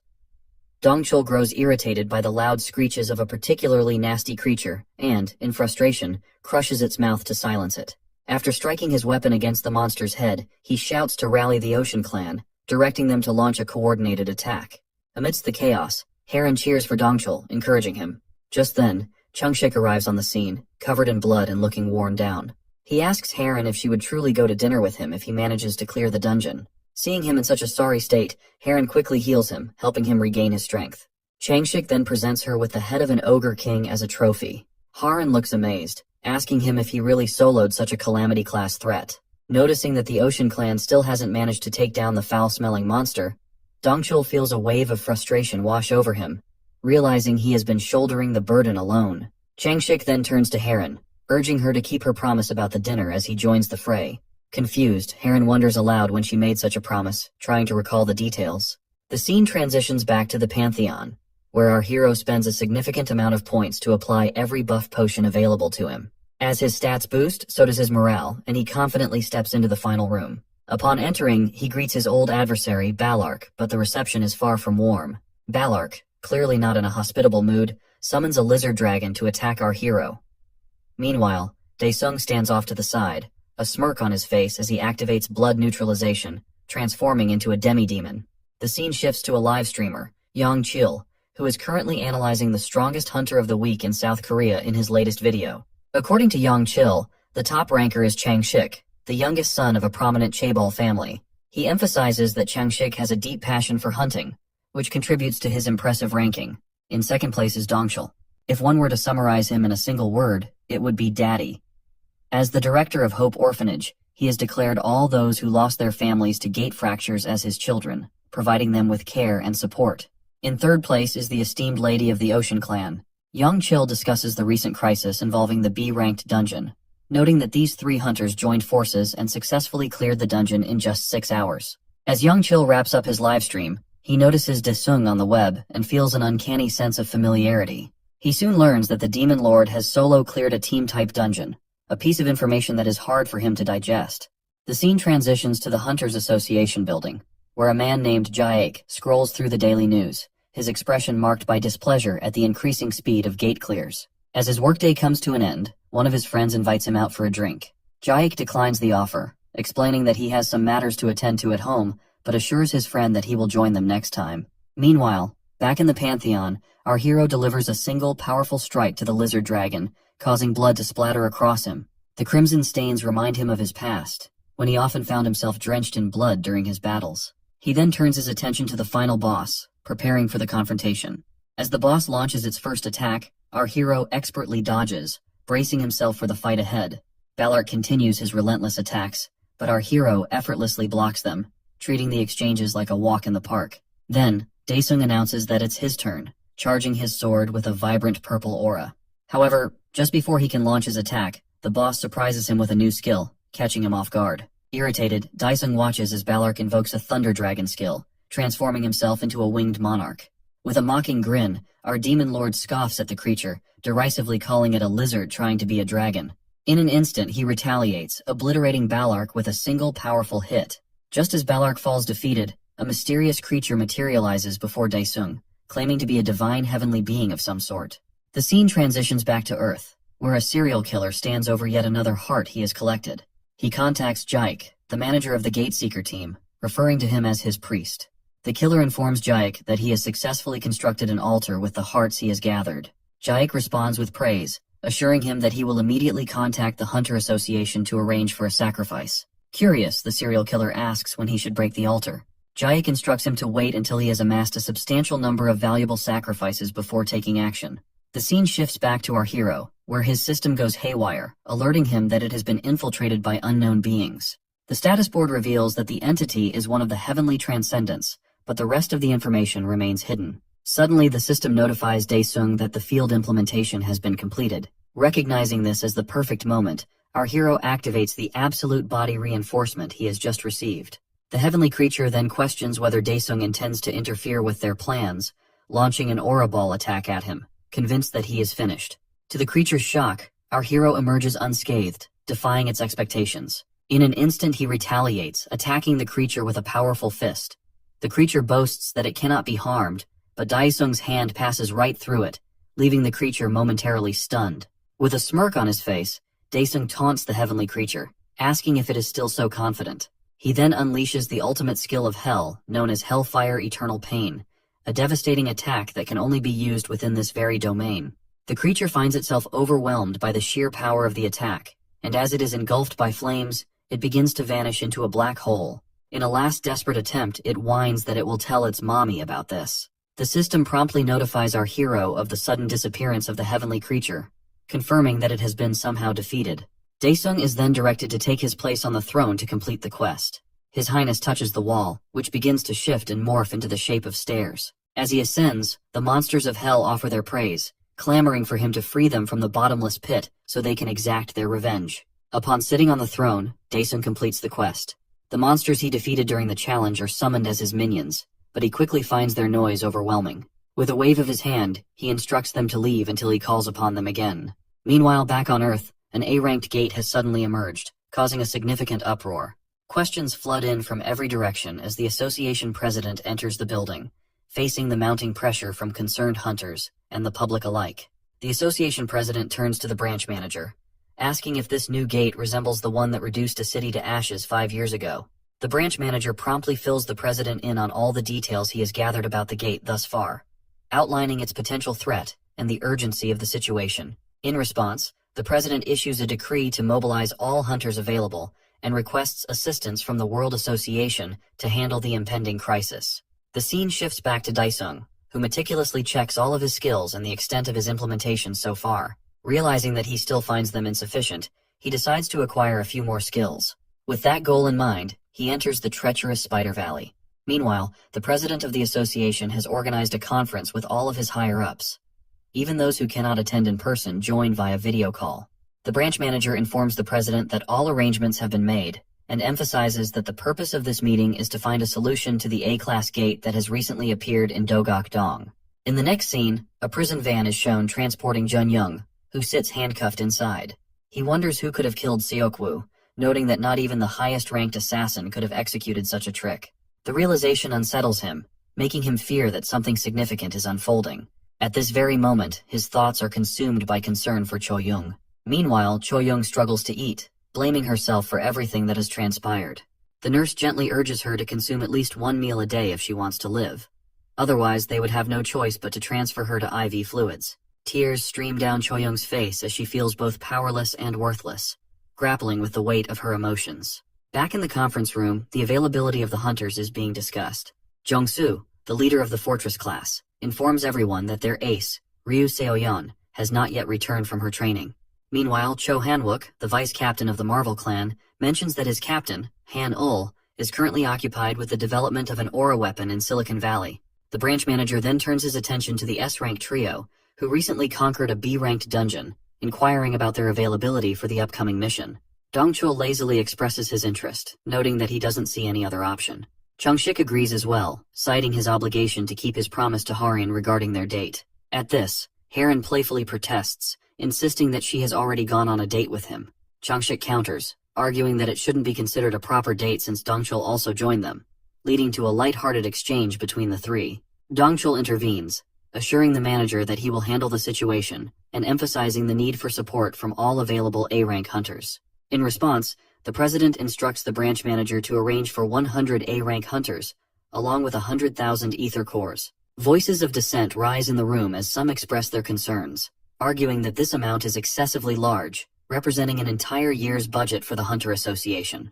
However, the president silences them, asserting that all participants will be adequately rewarded for their efforts, reinforcing the importance of the mission at hand. Jaik, sitting among the gathered officials, wears a smile as he devises a dangerously evil plan. As the conference concludes, public announcements are made, urging nearby residents to evacuate to the Hunter Association's air defense shelter.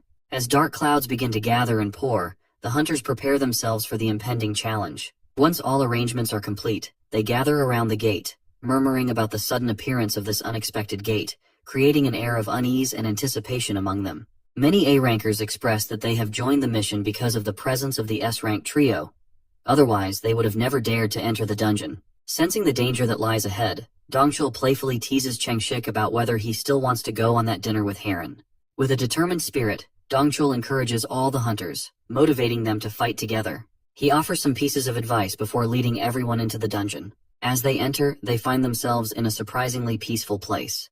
Dongchul directs all the hunters to check their communication equipment and spread out to cover more ground. The group splits up, including Hiren and Changshik, ensuring they can gather as much information as possible in this unfamiliar territory. All the hunters test their earpieces to ensure they are functioning properly. Meanwhile, Chanho tries repeatedly to call their hero. Just as Daisung finally answers the call, Chanho's frustration spills over as he complains about his current situation. It turns out that Chanho is busy moving into the new house he just purchased. Cutting to the chase, he informs Daisung about the sudden appearance of the new A-rank dungeon, mentioning that all B-rankers and above have been summoned to participate. Our hero examines the location, discovering it is quite close to his new residence. He inquires with his friends about the reason behind the evacuation order issued for just one gate. One of his friends explains the incident involving an A-rank gate fracture that occurred 5 years prior. As he travels to his new home, the hero poses a question to his friend about the possibility of being promoted to an S-ranker if he manages to resolve this issue. Chanho feigns surprise, noting that all his best friend seems to aspire to is achieving S-rank status. Within the confines of the gate, perilous blood wolf monsters emerge. The hunters, acting as scouts, relay their locations to one another. Suddenly, they find themselves encircled by the menacing creatures. It is said that mankind was on a path toward destruction. This continued until the Ether Core, a miraculous resource dropped by monsters defeated in gates, becomes the new energy source for humanity. This is why the amount of Ether Cores needed to fuel aura equipment is believed to determine whether a raid is successful or not. Surrounded by threats, Dongchul advises everyone to use their Ether Cores to power up the aura gear. Meanwhile, to draw the raging wolf beasts away, Chengshik uses his wide area aggro skill, despite his absolute hate for it. While the white-haired hero rallies the monsters behind him, Dongchul, supported by Heron, prepares to launch an attack. With his deadly skill fully charged, the jacked guy announces to his prey that the single-use skill costs over 1 billion ether cores. Bathed in lightning sparks, the S-rank hunter unleashes his ultimate skill, Thunderbolt, onto the ground. The lightning instantly incinerates all the beasts in a wide area, and then Heron's speed skill activates, supercharging all the hunters. With the newfound strength and morale, the hunters prepare to wipe out all the monsters. Meanwhile, the city outside lies in shambles. A group of Hongma stragglers gather, but one of their scouts warns that the police are coming, sending them all into a panic. As they run away, a curly-haired guy is stopped by a police car. Flashed by the intense headlights, the group hears a peculiar voice that tells them to surrender or face fake drug charges. The man draws his dagger, ready to fight or die. But to his surprise, an infamous hunter exits the car. He laughs at how the leaders of the Hongma clan look like crap, which irritates them. Looking better than ever, Jinchul invites them to join him. Watching a dead man reborn, their jaws drop. So with a smile on his stitched-up face, Jinchul offers the survivors a new purpose. Meanwhile, back at the gate, the raid seems to have ended. The hunters wonder if, for the first time in history, an A-rank gate has been cleared without casualties. While Heron heals his wounds, Dongchul laughs that he could have cleared countless gates if he had her healing skills. But Heron sighs and goes on a painfully long rant about how many pricey ether cores her skills consume. Hearing her ramble about the logistics, Dongchul's ears begin bleeding from her S-rank nagging skill. And of course, Changshik makes sure not to miss the hourly quota of hitting on her, making things awkward. Nearby, a hunter digs out a rare B-rank ether core from a corpse, before the upper half of his body gets shredded to nothingness. His friends can only stare in bewilderment, seeing a majestic white wolf with 4 glowing eyes. On the outside, the atmosphere is filled with suspense. Experts on the news express their concerns, as the Triple S ranker team takes worryingly long to clear the gate. A news reporter announces that 10 hours have passed, prompting the association to send as many A rankers as possible. Watching the news, the branch manager is annoyed that the World Hunter Association's backup hasn't arrived yet. As no one can enter the gate, they can only gather reserves outside and pray for the Dream Team's success. Meanwhile, inside the gate, the hunters initiate the fight with a rain of arrows on the giant beast. Completely unfazed, the beast rushes forward and raises its claw to wipe out the entire platoon. But the white-headed swordsman intercepts the attack just in time. He uses a skill, but the white beast's tough claws absorb the impact completely. Giving him no time to breathe, the beast swipes at Changshik once again. The raw force of its attack makes the S-ranker cough up blood. As it attempts to finish him off, Dongchul saves him just in time. Heron heals several cuts on Changshik's body, and as always, he acts on his urge to flirt with her. The Ocean Clan cutie tells him to stop messing around and focus on not wasting her last skill since she's run out of ether cores. Fully recovered, the White Knight rushes back into combat to cover Dongchul. With his full power strike, Korea's top hunter strikes the white behemoth down in one shot. Everyone begins to praise him, which annoys Dongchul, who is tired of the kid always stealing his glory. But suddenly, everyone's ears are pierced by a deafening noise. To everyone's dismay, a humanoid wolf appears and curses the hunters for daring to enter their world. Backed by countless white behemoths behind him, the hunters lose all morale. Changshik is left speechless, but Dongchul instructs everyone to gather hurriedly. The gate fractures, sending panic throughout the association and leaving the clerk lady and the branch manager in shock. They assume this indicates that the raiding team inside has been slaughtered. Despite losing all hope, the manager quickly commands his team to deploy the reserve units and urgently call all foreign hunters. Meanwhile, the wolf boss leads his army of giant wolf beasts and declares the start of a massacre. Near the gate, Captain Kihong gathers the reserve units. He reads out the strange clan names, feeling disappointed by the appearance of the B-rank weirdos. But finally, he names the Daesung clan. Upon seeing our hero, the captain instantly recognizes him as the A-ranker the president has been after. As the captain begins reading instructions, Daesung pouts, disappointed that his pal didn't show up or give him a call, before he realizes he was the one who didn't answer. Suddenly, a loud sound marking the gate fracture echoes throughout the city. This worries everyone, but the Demon King grins with excitement. Inside the gate, the corpses of the raiding team members lie among the dead wolf beasts. Despite the full resistance from the top-tier hunters, the sheer strength of the behemoths overpowers them. Dongchul does his best to save a hunter, shouting at him to get serious if he doesn't want to become dog food. Meanwhile, Korea's #1 hunter takes down the beasts one by one. Exhausted, he wonders how long Dongchul and the others can last. The scene flashes back to the past when Dongchul received an S-rank protection artifact. The branch manager shares that it is a priceless gift from the president, made with an S-rank ether core. As Dongchul worries about its expense, he is assured that the president views it as essential for the safety of his children, the hunters. So the manager makes him promise to bring them back alive. Pausing for a moment, the man jokes that the president should stop having kids and vows to protect the entire team. Returning to the raiding team inside the gate, he pulls out the artifact after confirming that everyone is gathered. As he places it on the ground, a giant barrier forms around the team, bouncing off all the wolf beasts that pounce on it. However, as Dongchul brags about the cutting-edge German technology, the wolf boss leaps into the sky and smashes its axe into the barrier. Seeing it wobble like jelly, the hunters panic, fearing it might break. Our badass S-ranker mocks the wolf boss for its futile attempt. When a concerned hunter asks what their next move is, he picks his nose and simply says they'll try the classic wait and see. The spiky-haired S-ranker brags that perseverance always works, even making Changshik and Haran unwilling witnesses to his claims. While the hunters feel lost, a suspicious hooded guy from Hans activates his artifact. Suddenly, a gate fracture appears out of nowhere. The fracture captures the wolf boss's attention. The unnatural occurrence leaves all the hunters in shock. Gazing through the gate at the human world, the king of the white wolves grins ominously, declaring that this time the monster raid team will hunt humanity. As this unfolds, the giant wolves invade Earth, tearing apart the weak infantry. True chaos erupts when the wolf boss lands in the city center. With a swing of his axe, the raw power of its shockwave blasts away all the soldiers holding the front line. Trying to scout the situation, the drones that approach are obliterated by the Wolf King's howl skill. This cuts off the visual feed to the association, infuriating the branch manager. At a loss for what to do, he confirms the monster's next target and orders his team to send in the reserve unit. Meanwhile, a familiar vlogger flies his drone and begins his live stream from a rooftop close to the gate. Yangchil dramatically talks on his stream, trying to cash in on the mysterious disaster. Even though the coward is far from danger, he brags about his fearlessness and dedication to his viewers. However, a giant wolf drooling on him quickly shatters his so-called courage. Seeing a mutilated hand drop from its mouth, the vlogger kid falls on his butt. The behemoth pounces on him, making him wail like a little girl. That is until our hero arrives to save the day and decapitates the white wolf. The vlogger kid turns to look at Daesung, who is decked out in epic gear from head to toe. My guy ignores him and goes straight for the big boss of the wolves. Surrounded by a pack of giant wolves, my guy taunts the Wolf King, calling the wolf army stray dogs that are making his home filthy. Enraged, the proud king of the wolves pounces on our protagonist.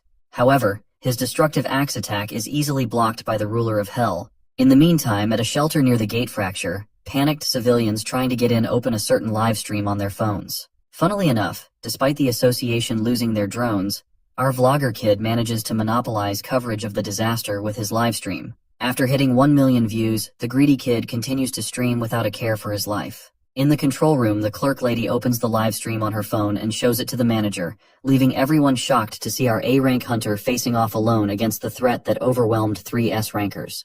Returning to our hero in the center of it all, he casually watches the dogs assemble like Power Rangers. Suddenly, the big white dogs charge at him all at once. But at that moment, Daesung is furious and unleashes flames from his Hellfire sword. Roasting the wolves from the skin down, the irritated Wolf King extinguishes the fire with a swing of his axe. Finally living up to his title, the king withdraws his army and states that he will fight our hero one-on-one. Impressed by the monster's audacity, the ruler of Hell tells him to get through his hell beasts first. Piercing the ground with his sword, immense energy begins radiating from Daesung. The Wolf King and the Vlogger Kid are both dumbfounded as a gigantic dragon materializes in the sky. But that's not all. Hearing its master call, more hell beasts begin to appear, scaring the crap out of the branch manager and the reserve team under Captain Ki Hong.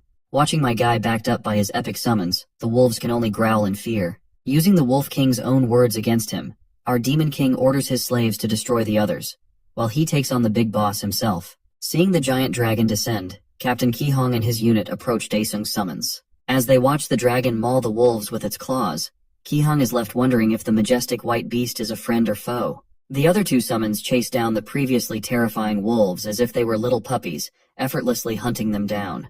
Meanwhile, at the shelter, civilians watching the Vlogger Kid's livestream are bewildered, witnessing monsters slaughter other monsters. In a moment of sheer confusion, the branch manager summons Chanho as a representative of the Daesung Guild.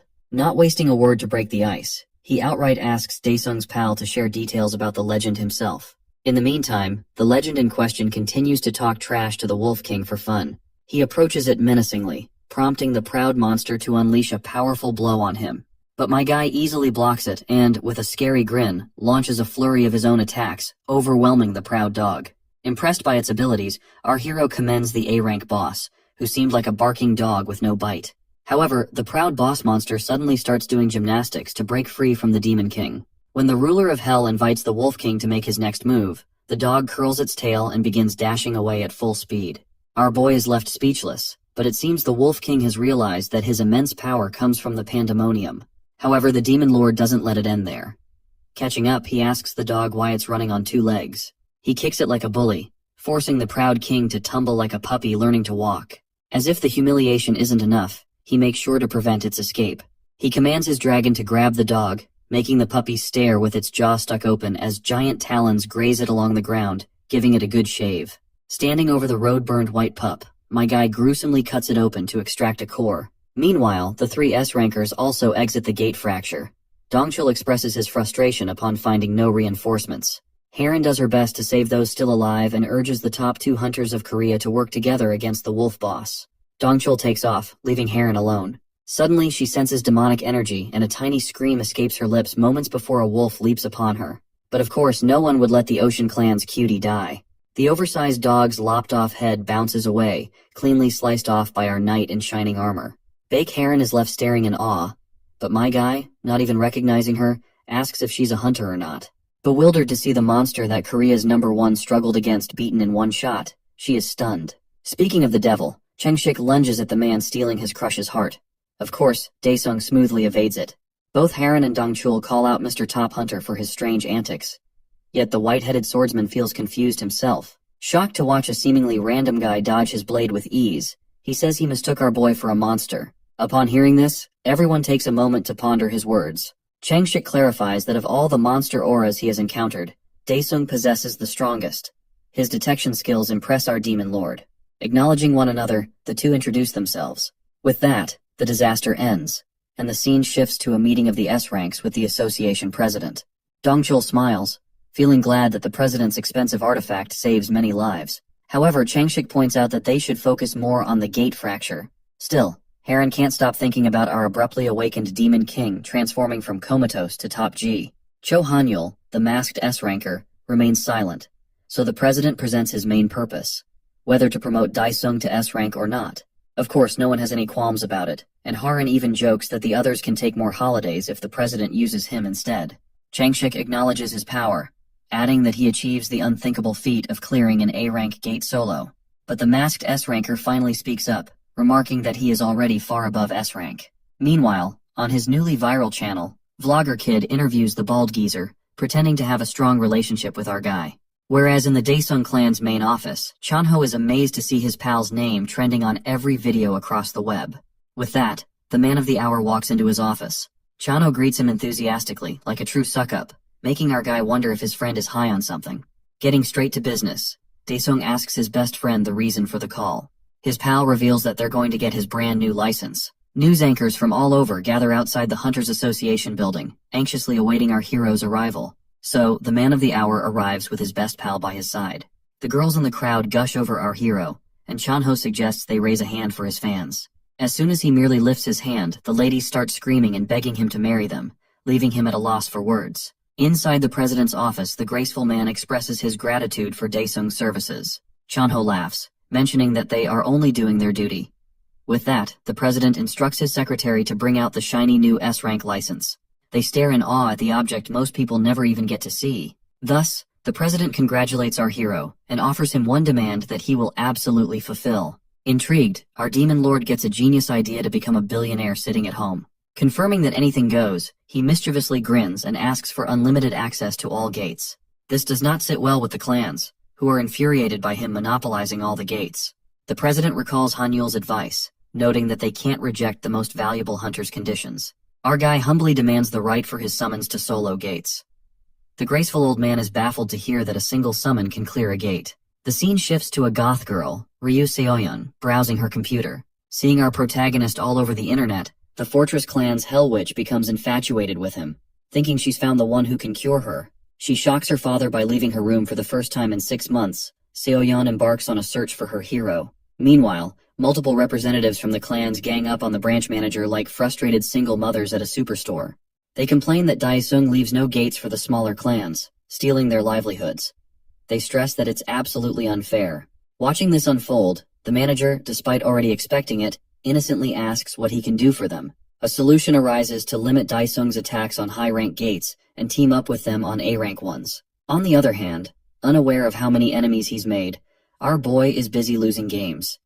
Chanho repeatedly calls him, and he finally picks up. His best pal gives him an earful for not taking his calls, and our demon lord explains his extremely valuable preoccupation: gaming. But like a mother, Chanho instantly calls him out, forcing him to come to the clan building. Now in the clan office, his best friend tells our gamer about the complaints to adjust their gate monopoly. Chanho explains that the smaller guilds are going bankrupt thanks to Daesung's summons stealing their jobs, so the Daesung clan can only take B-rank gates. The association also puts a restriction on tackling A-rank gates unless allied with another clan. Satisfied with the fortune he's made, Daesung simply tells his buddy to only bid on A-rank gates. Chanho humbly brags that with only 2 members to split, he's also balling with cash, and even bought the clan building with his share. With a mischievous smile, our Demon King tells his pal to only bid on the top-earning gates for maximum profit, impressing Chanho with his pro-business thinking. Switching up the conversation, he asks Chanho whether his gear has sold. But his best friend explains that it's hard to sell equipment that cannot use ether cores. Our boy, hoping to sell it and buy property for his family, wonders if it's possible to sell it somehow. Chanho tells him about Park Donghyuk, a legendary aura engineer. He adds that the man is an acquaintance of the Seoul clan leader, but Junyoung is unfortunately in prison, so that option is out. However, he recalls another person who might lead them to Donghyuk. The scene shifts to the Heart clan, using impressive teamwork to clear a C-rank gate now that our hero isn't sweeping every last one. But as they're about to leave, the leader spots some silhouettes approaching. It is none other than cheater number 14, who looks down upon the clan members. Grinning villainously, he orders his zombie squad to crush the hunters. Disturbed, the Heart clan members wonder if the attackers are human or not. Sensing intense danger, the leader shouts for everyone to prepare for a fight to the death. Yet moments later, their lifeless bodies lie scattered on the ground. Jincheol extracts the leader's aura and steals his appearance. The scene transitions to the new mansion of the Demon Lord, where his family is engrossed in a news broadcast. They learn that 12 individuals have been kidnapped, prompting his sister to jest about whether aliens are responsible for the abduction. Exhibiting the traits of a typical anxious mother, Daesung's mom expresses concern for her daughter's safety, advising her not to leave the apartment for a while. She then turns to her son, inquiring if he feels hungry. The demon lord, possessing a hearty appetite, requests that she brings him an abundance of meat. The scene shifts to an altar, where hearts are being roasted as if they are in an oven. The serial killer initiates a ritual alongside his minions. Jinchul steps forward, receiving a blessing from the killer. The resurrected cheater, number 14, seeks nothing but vengeance against the hero, firmly believing that his newfound powers will aid him in achieving this goal. Next, the scene transitions to a child playing with a football. Suddenly, a large hole opens up in the ocean, drawing his curiosity. His parents rush in, preventing him from approaching the dangerous opening. A crowd gathers, engaged in heated discussions about the unexpected appearance of a gate in such a peculiar location. The clerk lady receives the news and promptly reports it to the branch manager. The manager grows anxious, recognizing it as the most challenging maritime type A-ranked gate they have encountered to date. He inquires whether the clerk has sent requests to each clan for their cooperation. She informs him that all 5 top clans have placed bids, noting the unusual detail that all bids include the same conditions. To clarify the situation, it is revealed that Dongchul had recently visited Daesung's building to meet with his director, Chanho. Dongchul presents a proposal, suggesting a joint raid on the gate. Suddenly Changshik enters and joins the discussion. Chanho appears perplexed as he sees all these S-rankers arriving at his building unexpectedly. Upon noticing Dongchul, Changshik instigates a confrontation, reminding him that he had previously mentioned wanting to take a break from raids to spend time with children. Changshik presents the same proposal to Chanho that Dongchul did, expressing his desire to jointly attack the aquatic gate.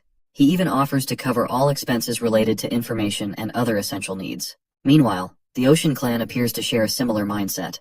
In their briefing room, their leader, Heron, persuades her team that she wants to assist Daesung, feeling indebted to her for saving her life. Her team responds enthusiastically to this arrangement, showing no objections whatsoever. Meanwhile, similar discussions unfold at the Marvel Clan's headquarters. The vice captain engages in a heated argument with the captain over his decision to join forces with others to attack the gate.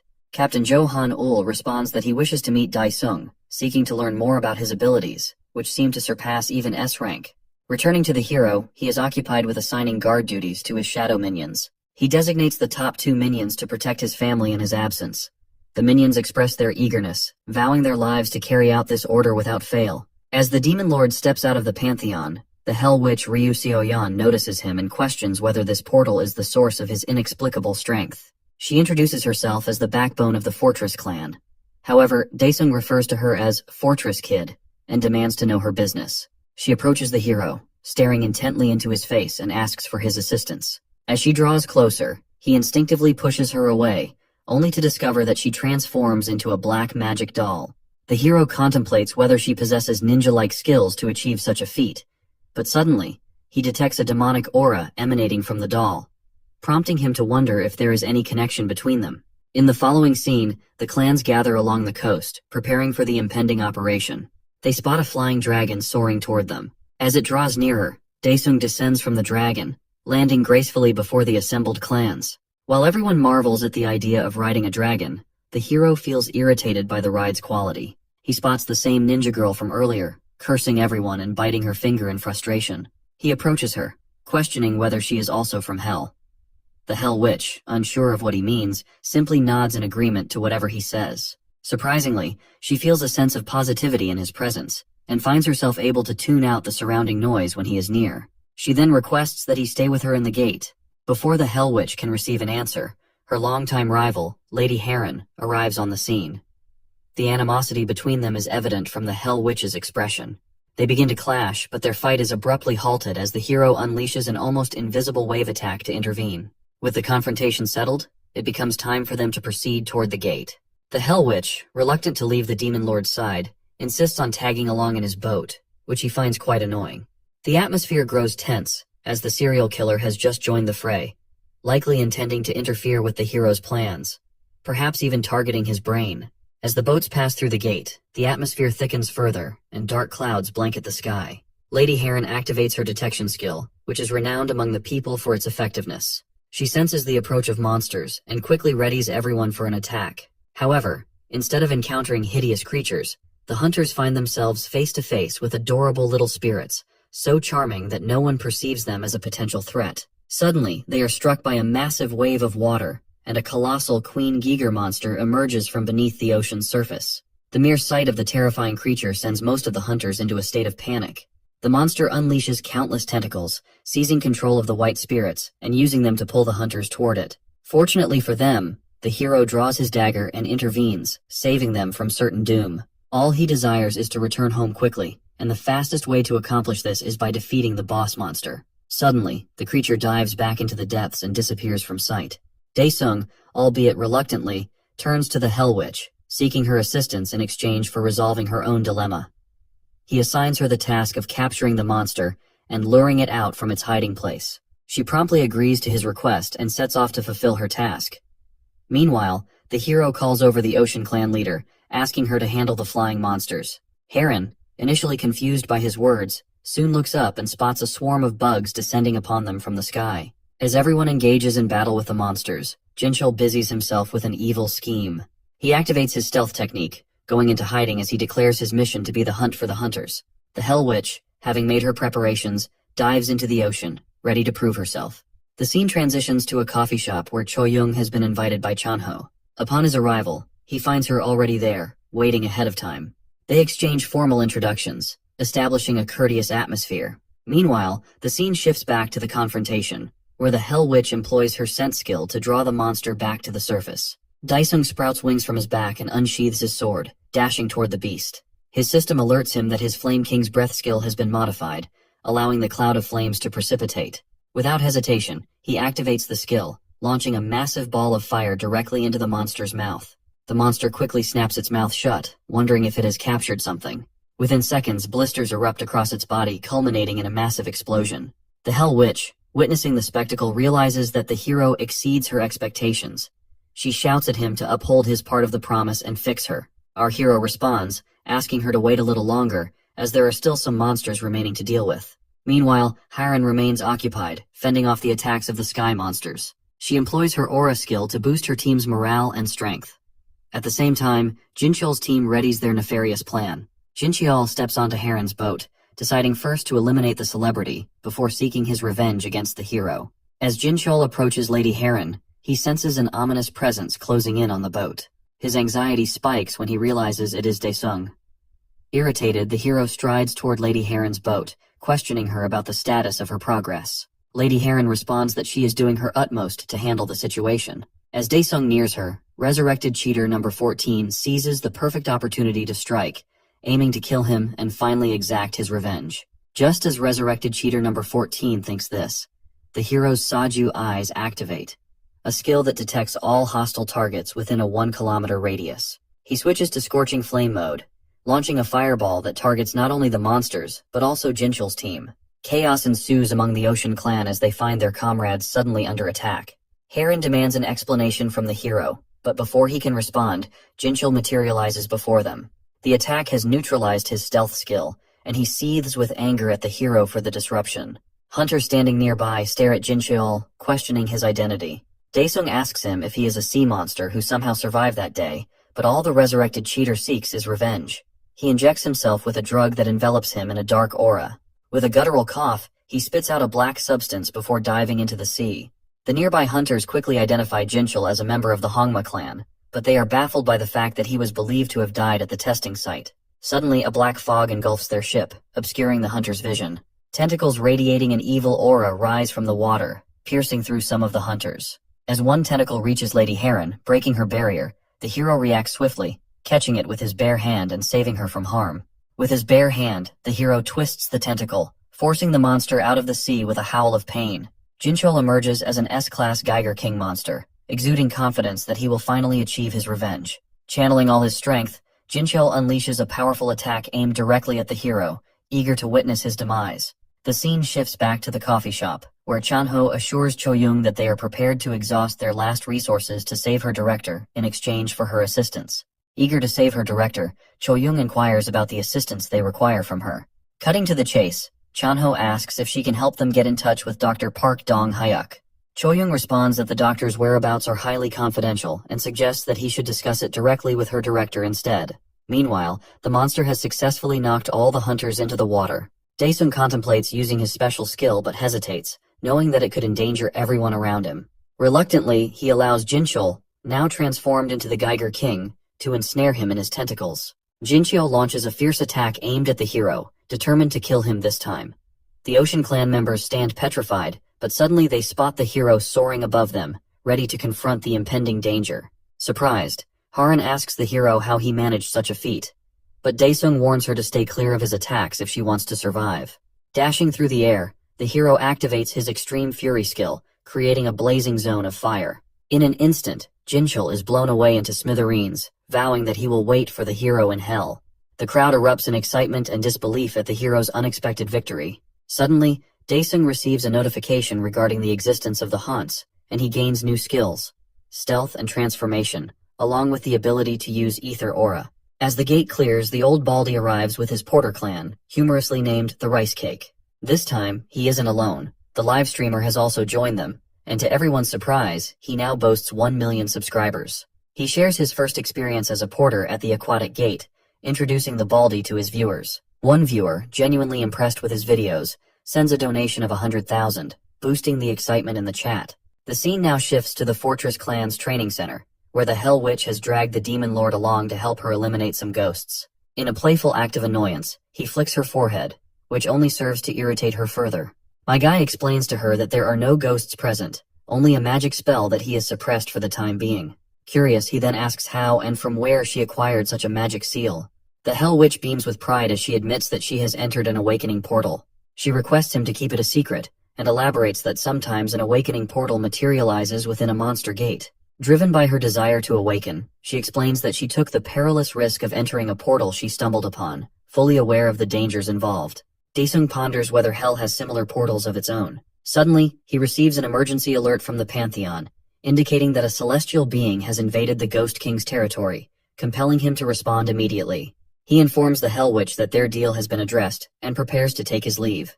Meanwhile, in a prison cell, a visitor arrives to see Captain Junyoung.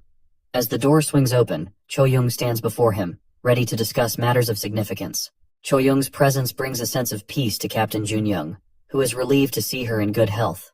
She inquires about Dr. Park and his whereabouts. The captain provides her with the details, suggesting that he may have a method to restore her damaged aura. However, he warns her to remain cautious around him, as he might be connected to Hongma. Back at the Pantheon, as the Demon Lord enters, he receives a notification indicating that his servant has joined him. Curious about who it could be, he turns to find the Hell Witch standing behind him. Taken aback, he asks her how she managed to get in. Seoyeon eagerly expresses her desire for him to be her master and to train her in magic. The Demon Lord checks the girl's status panel, feeling irritation rising within him, as she might prove to be a hindrance to his plans. It turns out that the one who placed the magic seal on the girl had registered her as a servant, and by overriding that seal, the Demon Lord has now made her his servant. Although he is initially reluctant, he sees no way out and decides to take her with him to the Ghost King's territory. As the teleportation takes effect, he finds himself chained against a wall. The Hell Witch looks around, marveling at the equipment scattered on the table. Daesung calls out to her, requesting her help to break free, explaining that his power is sealed within the chains, rendering him unable to escape. She responds that she will give it a try, and to his surprise, she quickly frees him from the chains. Curious, the Demon Lord asks how she accomplished it. She proudly reveals a key she forged using her magic, demonstrating her skill as if it were a simple task. Our hero peeks through the window and points out a monster to his servant, identifying it as the head jailer known as the Wraith Collector. The Hell Witch requests permission to handle the monster on her own. The scene shifts to a garage, where Choyoung arrives in a car and invites Chanho to join her, offering to take him to Dr. Park's lab. Meanwhile, Dr. Park is engrossed in reading the headlines when he comes across news regarding his minion Jinchul. However, he remains unfazed, knowing he has cultivated more than enough samples to spare. His laptop pings with an alert, notifying him of Choyoung's entry into the building, and he feels a sense of satisfaction at her arrival. It becomes clear that he had been anticipating her visit, even referring to her as his test subject. Returning to our duo in the Ghost King's domain, the Hell Witch releases a barrage of debuffs, utterly disabling the Warden. As it collapses to its knees, our Demon King swiftly puts an end to its life. With their first quest completed, Daesung receives a skill point meant for Seoyeon. The goth girl boasts about how her skills have improved in hell. Paying no attention, our boy tells her to keep her dolls ready since the danger will only escalate. Surprised that her master already knows all her abilities, she skips along behind him, carefree. They soon arrive at the tomb maze and are given another quest. Standing before the life-draining maze, the ruler of hell claims to have the layout committed to memory. But as a precaution, he asks Seoyeon for one of her dolls. When she asks about its purpose, he informs her that he'll call her once he's on the other side. Unaware that he's fully prepared to sacrifice her as well, she teases him for being such a considerate guy. Once again ignoring her annoying remarks, my guy prepares to conquer the maze. He charges forward, dashing straight through the wall, triggering the traps and activating the life-draining effect. Aging faster than anticipated, our Demon King presses on regardless, sliding beneath a prison guard's attack like a seasoned pro. Spotting the exit, he sprints to the final stretch. Unaware of the ambush, he is attacked by another prison guard, forcing him to counter, which further drains his life force. Locked in place, he watches as thorny vines shoot towards him. Determined not to die, our hero seemingly vanishes. Meanwhile on Earth, Cho-young and Chan-ho park outside Dr. Dong-hyuk's lab. Chan-ho is surprised by how difficult the lab is to find. Cho-young shares that she's visited it once in the past. The two then find a massive elevator at the entrance. Suddenly the shutter opens, revealing the doctor's creepy assistant, Nam Jae-woo, who greets them. Back in hell, our goth witch, busy playing with magic, suddenly hears her master's voice calling out to her. After hearing for what seems like the millionth time that she needs to teleport, she confirms her mission and teleports. She appears in front of a monster, ready to strike, but Dae-sung quickly tells her to relax and reveals it's him, transformed. Despite her unease, he continues to unlock the stairs, leading underground to the Ghost King's Hall. Our Demon Lord finally receives the quest to defeat the big boss himself. The two quietly sneak into the boss's room, but seeing the monster already transformed, he panics, realizing they might be just a bit too late. Turns out the heavenly corruption has transformed the Ghost King, so our transformed hero explains some complicated reason why his current body cannot kill the boss. Instead, he looks to the Hell Witch's skills, and without hesitation levels up her suicidal instant kill attack. She looks in amazement as a panel shows her ultimate success rate increasing, though the death penalty is highlighted in bold. Like a kid receiving a birthday present, the Hell Witch is overjoyed. Without any concern for her safety, my guy instructs her to use it on the Ghost King. Hearing our boy cheer her on with confidence, Seoyeon, completely unfazed by the risk of dying, happily agrees and prepares a voodoo doll. The cruel Demon King watches closely, shamelessly hoping she completes his mission for him. Moments after she snatches the doll's life, the Ghost King collapses to the ground with a loud thud. Dae-sung feels a rush of excitement until he notices Seoyeon unconscious behind him. Still, having fulfilled her role, our hero steps in to finish off the weakened boss himself. Buffing himself with blood neutralization, he predicts the boss's next move and charges confidently to end the life of his former subordinate. But as their swords collide, his weapon is sent flying. To his dismay, his chest is pierced, and his soul is absorbed into the sword of sin. With that, the Ghost King claims victory, mocking his seemingly dead opponent. Meanwhile on Earth, Cho-young apologizes to the doctor's assistant for bringing an uninvited guest. Surprised, the creepy scientist innocently asks who it is. Speeding in on his awesome sports car, the man in question makes his epic entrance. Cho-young introduces Korea's number 5 Hunter and Marvel clan leader. Cho Han-yul humbly expresses his wish to collaborate with Dr. Dong-hyuk, as both share an expertise in aura engineering. Though Jae-woo inwardly curses the man for disrupting his plans, he keeps his composure and introduces himself to the masked S-ranker. However, Han-yul savagely ignores him and greets Chan-ho and Cho-young instead. Without wasting time, the Seoul clan lady instructs the creepy assistant to take them straight to the doctor. Believing Cho-young brought Han-yul along as a bodyguard, Jae-woo's desire to mess her up with experiments only intensifies. Leading them to a room in the lab, he instructs them to wait, and leaves. Sensing something off, Chan-ho remarks how the place doesn't feel like a typical lab. Out of caution, the Marvel clan leader advises his group to wear aura protectors. Cho-young explains that Jun-young had suggested she bring Han-yul for extra security, reminding Chan-ho that he could have just asked the masked aura engineer for help as well. Suddenly gas begins seeping into the room. Han-yul's alarm bells ring instantly, recognizing it as a trap. He slams his shoulder into the locked doors, breaking them open with sheer force. The three burst out, only to be confronted by an army of mutated orcs. Without hesitation, Han-yul materializes a violet blade and a flashy aura whip, cutting through the oncoming horde with ease. Worried, Chan-ho and Cho-young ask why monsters are roaming free, but the clan leader recognizes the sinister nature of the trap. Observing from a screen, the creepy assistant sneers, thrilled to test his enhanced experiments on the hunters now marked by gas. Meanwhile, the ruler of hell lives on inside the Sword of Sins. As new souls enter, the ghouls rush in to devour them, unaware that our boy has regained his original body. With a face more terrifying than the monsters, he declares that they will be the ones devoured instead. Outside, the Ghost King approaches his unconscious slave. Just as he raises his sword to strike her down, the sword takes control of him. He looks on in confusion as the weapon begins to speak, before suddenly turning on him, thrusting into the Ghost King exactly as he had apparently defeated Daesung. Receiving a taste of his own medicine, the Ghost King is banished into his own sword, marking the end of this mission full of plot twists. Daesung scratches his head, irritated at having to fix every little problem in hell. Suddenly an explosion goes off, revealing his final opponent. Staring directly into his eyes, the weird celestial being possessing the Ghost King asks who he is. Displeased, our Demon King mocks the creature for daring to ask questions after invading his domain. Realizing he stands before the ruler of hell, the light creature launches its attack. Effortlessly evading the attack, our Demon King slices off the celestial being's arm. Watching the torture unfold, the demons eagerly beg their ruler to deliver punishment on their behalf. Hearing him talk to the demons, shocked, the celestial being is unable to comprehend how anyone other than Heaven's Supreme One can communicate with the banished race. Intrigued by the mention of Heaven's Supreme One, our hero's interest peaks. However, their conversation is abruptly cut short, as chains suddenly bind the divine creature, which begins to beg for forgiveness for its failure. But Heaven's apostles, cold and indifferent, show no mercy. The weird soap opera confuses my guy, who questions why the chanting apostles are executing their own kind. But they ignore him. Infuriated, he flies in and slices all three with one swing. So the creature stares in horror at someone killing the apostles with such ease. But a few moments later, it cries in pain as blood spews out of its wound. The system announces the completion of the quest. After shedding tears over being abandoned by the Supreme One, the celestial being shrivels up before Daesung's eyes, eventually transforming into an infant. Stunned, our guy silently watches as the baby then turns into an egg. Unsure of what to do next, he picks up the egg, contemplating whether to crack it open. Just then, a panel appears, revealing that the egg will hatch into a demonic beast worthy of serving our Demon King.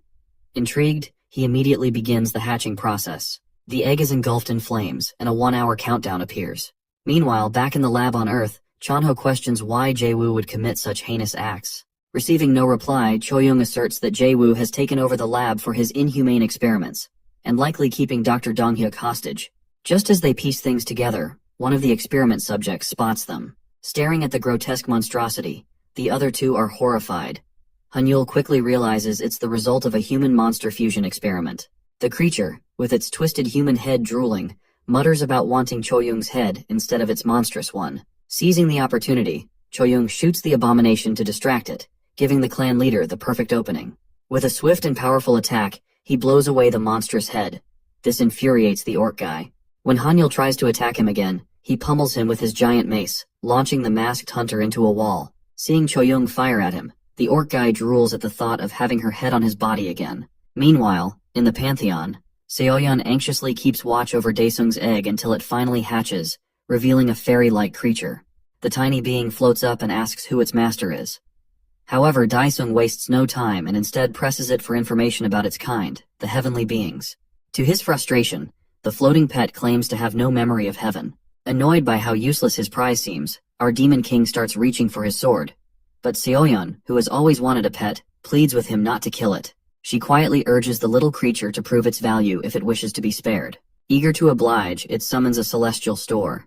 While Daesung is unimpressed, the Hell Witch puts on the most enthusiastic reaction she can muster. As our bored hero skims through the items displayed on the shelves, a fortune journal grabs his attention. The little creature explains that he can purchase the journal with quest points and gain a glimpse into the future.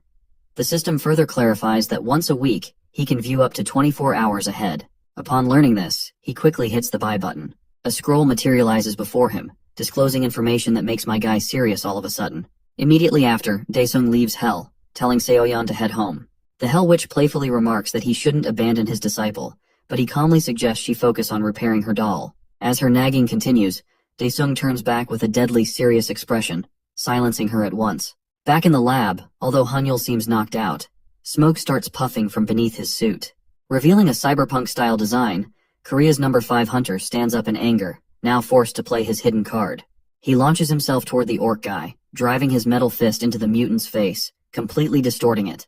Before the orc can retaliate, Han-yul's Iron Man-like suit fires an energy blast from his fist, disintegrating the upper half of the creature. Witnessing this, Chanho remembers the rumors about Han-yul being covered head to toe in aura technology. Exhausted, the Marvel clan leader warns them that his ether cores need recharging. Frustrated, Chanho notes they're falling right into Jae-woo's plan. But this outcome wasn't part of the mad scientist's strategy, as Jae-woo had intended to capture them all alive. Pressed for a solution, he unleashes his most dangerous experiment yet. As Hanyul recharges his equipment, a door ominously creaks open. Emerging from the shadows is Jae-woo's prized creation, a goat man. Watching the vile human-beast hybrid wielding a cleaver, Cho-young prepares to fight it, but Hanyul warns her that it's likely an S-rank monster. The masked hunter and the grotesque goat man lock eyes before our cyberpunk hunter begins the battle. Hanyul's fist nearly strikes the creature's face, but the monster effortlessly dodges. Goatman seizes his wrist, making Hanyul realize it's faster than him. With brute force, the monster hurls him away, tearing off his heavily armored wrist with its sheer strength. Chanho watches in disbelief as Cho-young fearlessly charges at the monster, dagger in hand.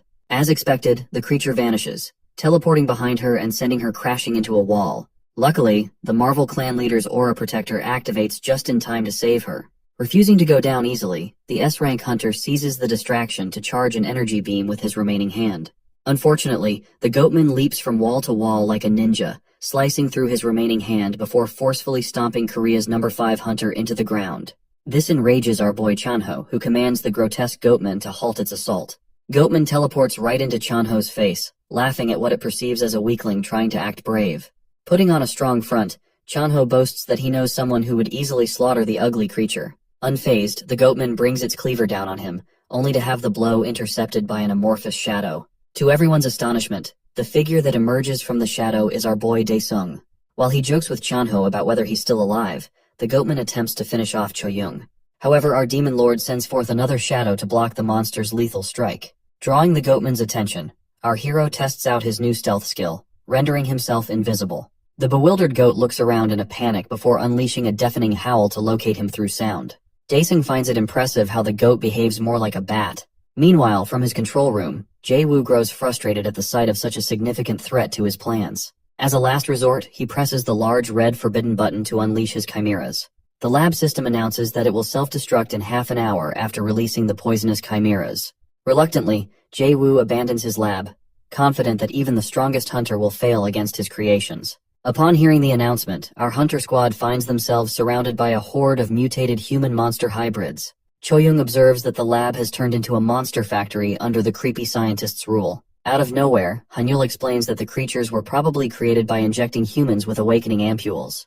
Regardless, seeing their former bodyguard incapacitated, Chanho turns to his friend for assistance. At first, our Demon King thinks about burning everything to the ground, but ultimately decides to transport everyone to the Ghost King's territory. All 3 of his companions stand in awe of his incredible powers. Yet, the ruler of Hell doesn't stop there. He summons his army of ghosts and commands them to annihilate his enemies. The 2 armies collide in a brutal battle. Dae-sung reassures his squad that they are safe before vanishing once more. Meanwhile, in the lab, Jae-woo heads out through an elevator. To his shock, it malfunctions.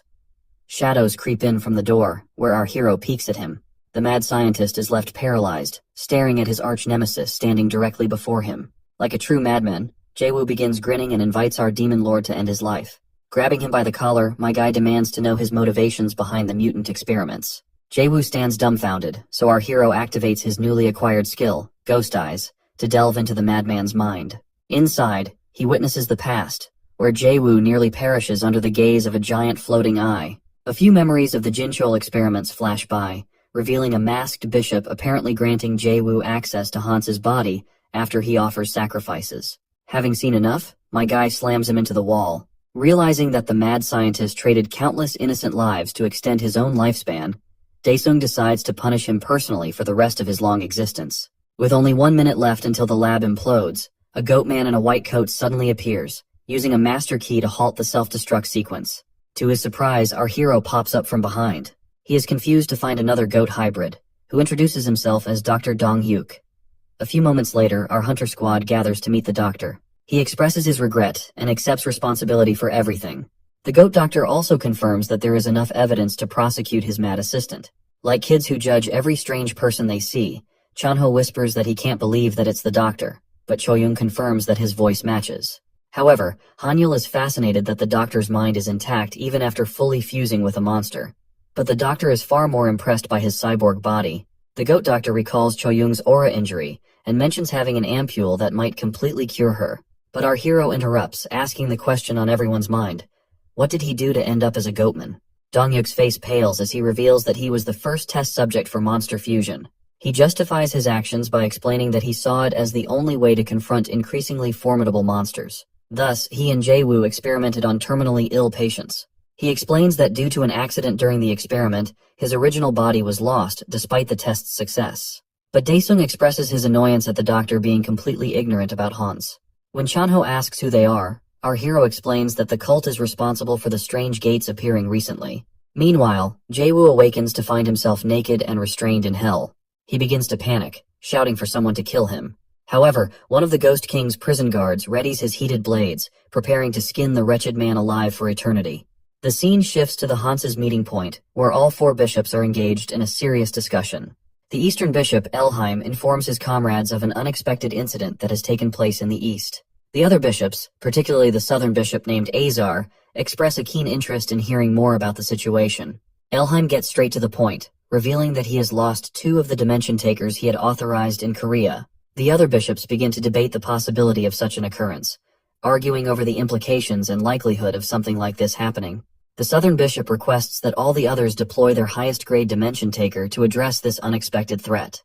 He stands up, expressing his desire to handle the matter personally. Elheim urges him to calm down and questions why he didn't take care of the situation himself. In response, Azar challenges the Eastern Bishop, asking if he doubts his capability to manage what he considers a mere awakened individual. In response, the Eastern Bishop explains that the individual Azar is referring to is not just an awakened aura user, leaving all his comrades momentarily stunned. Meanwhile, the president of the Hunters Association is meeting with the branch manager.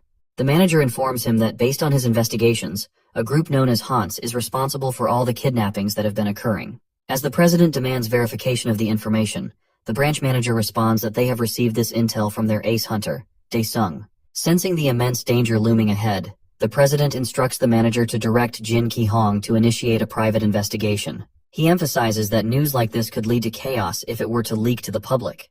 The scene transitions to a correction center, where Jun-young stands, waiting for Cho-young. He observes that she has done her best and suggests that she join him if she wishes to get some tofu. Cho-young expresses a desire for her captain to meet someone. She introduces him to a goat, informing him that this is none other than the doctor, Park he is familiar with.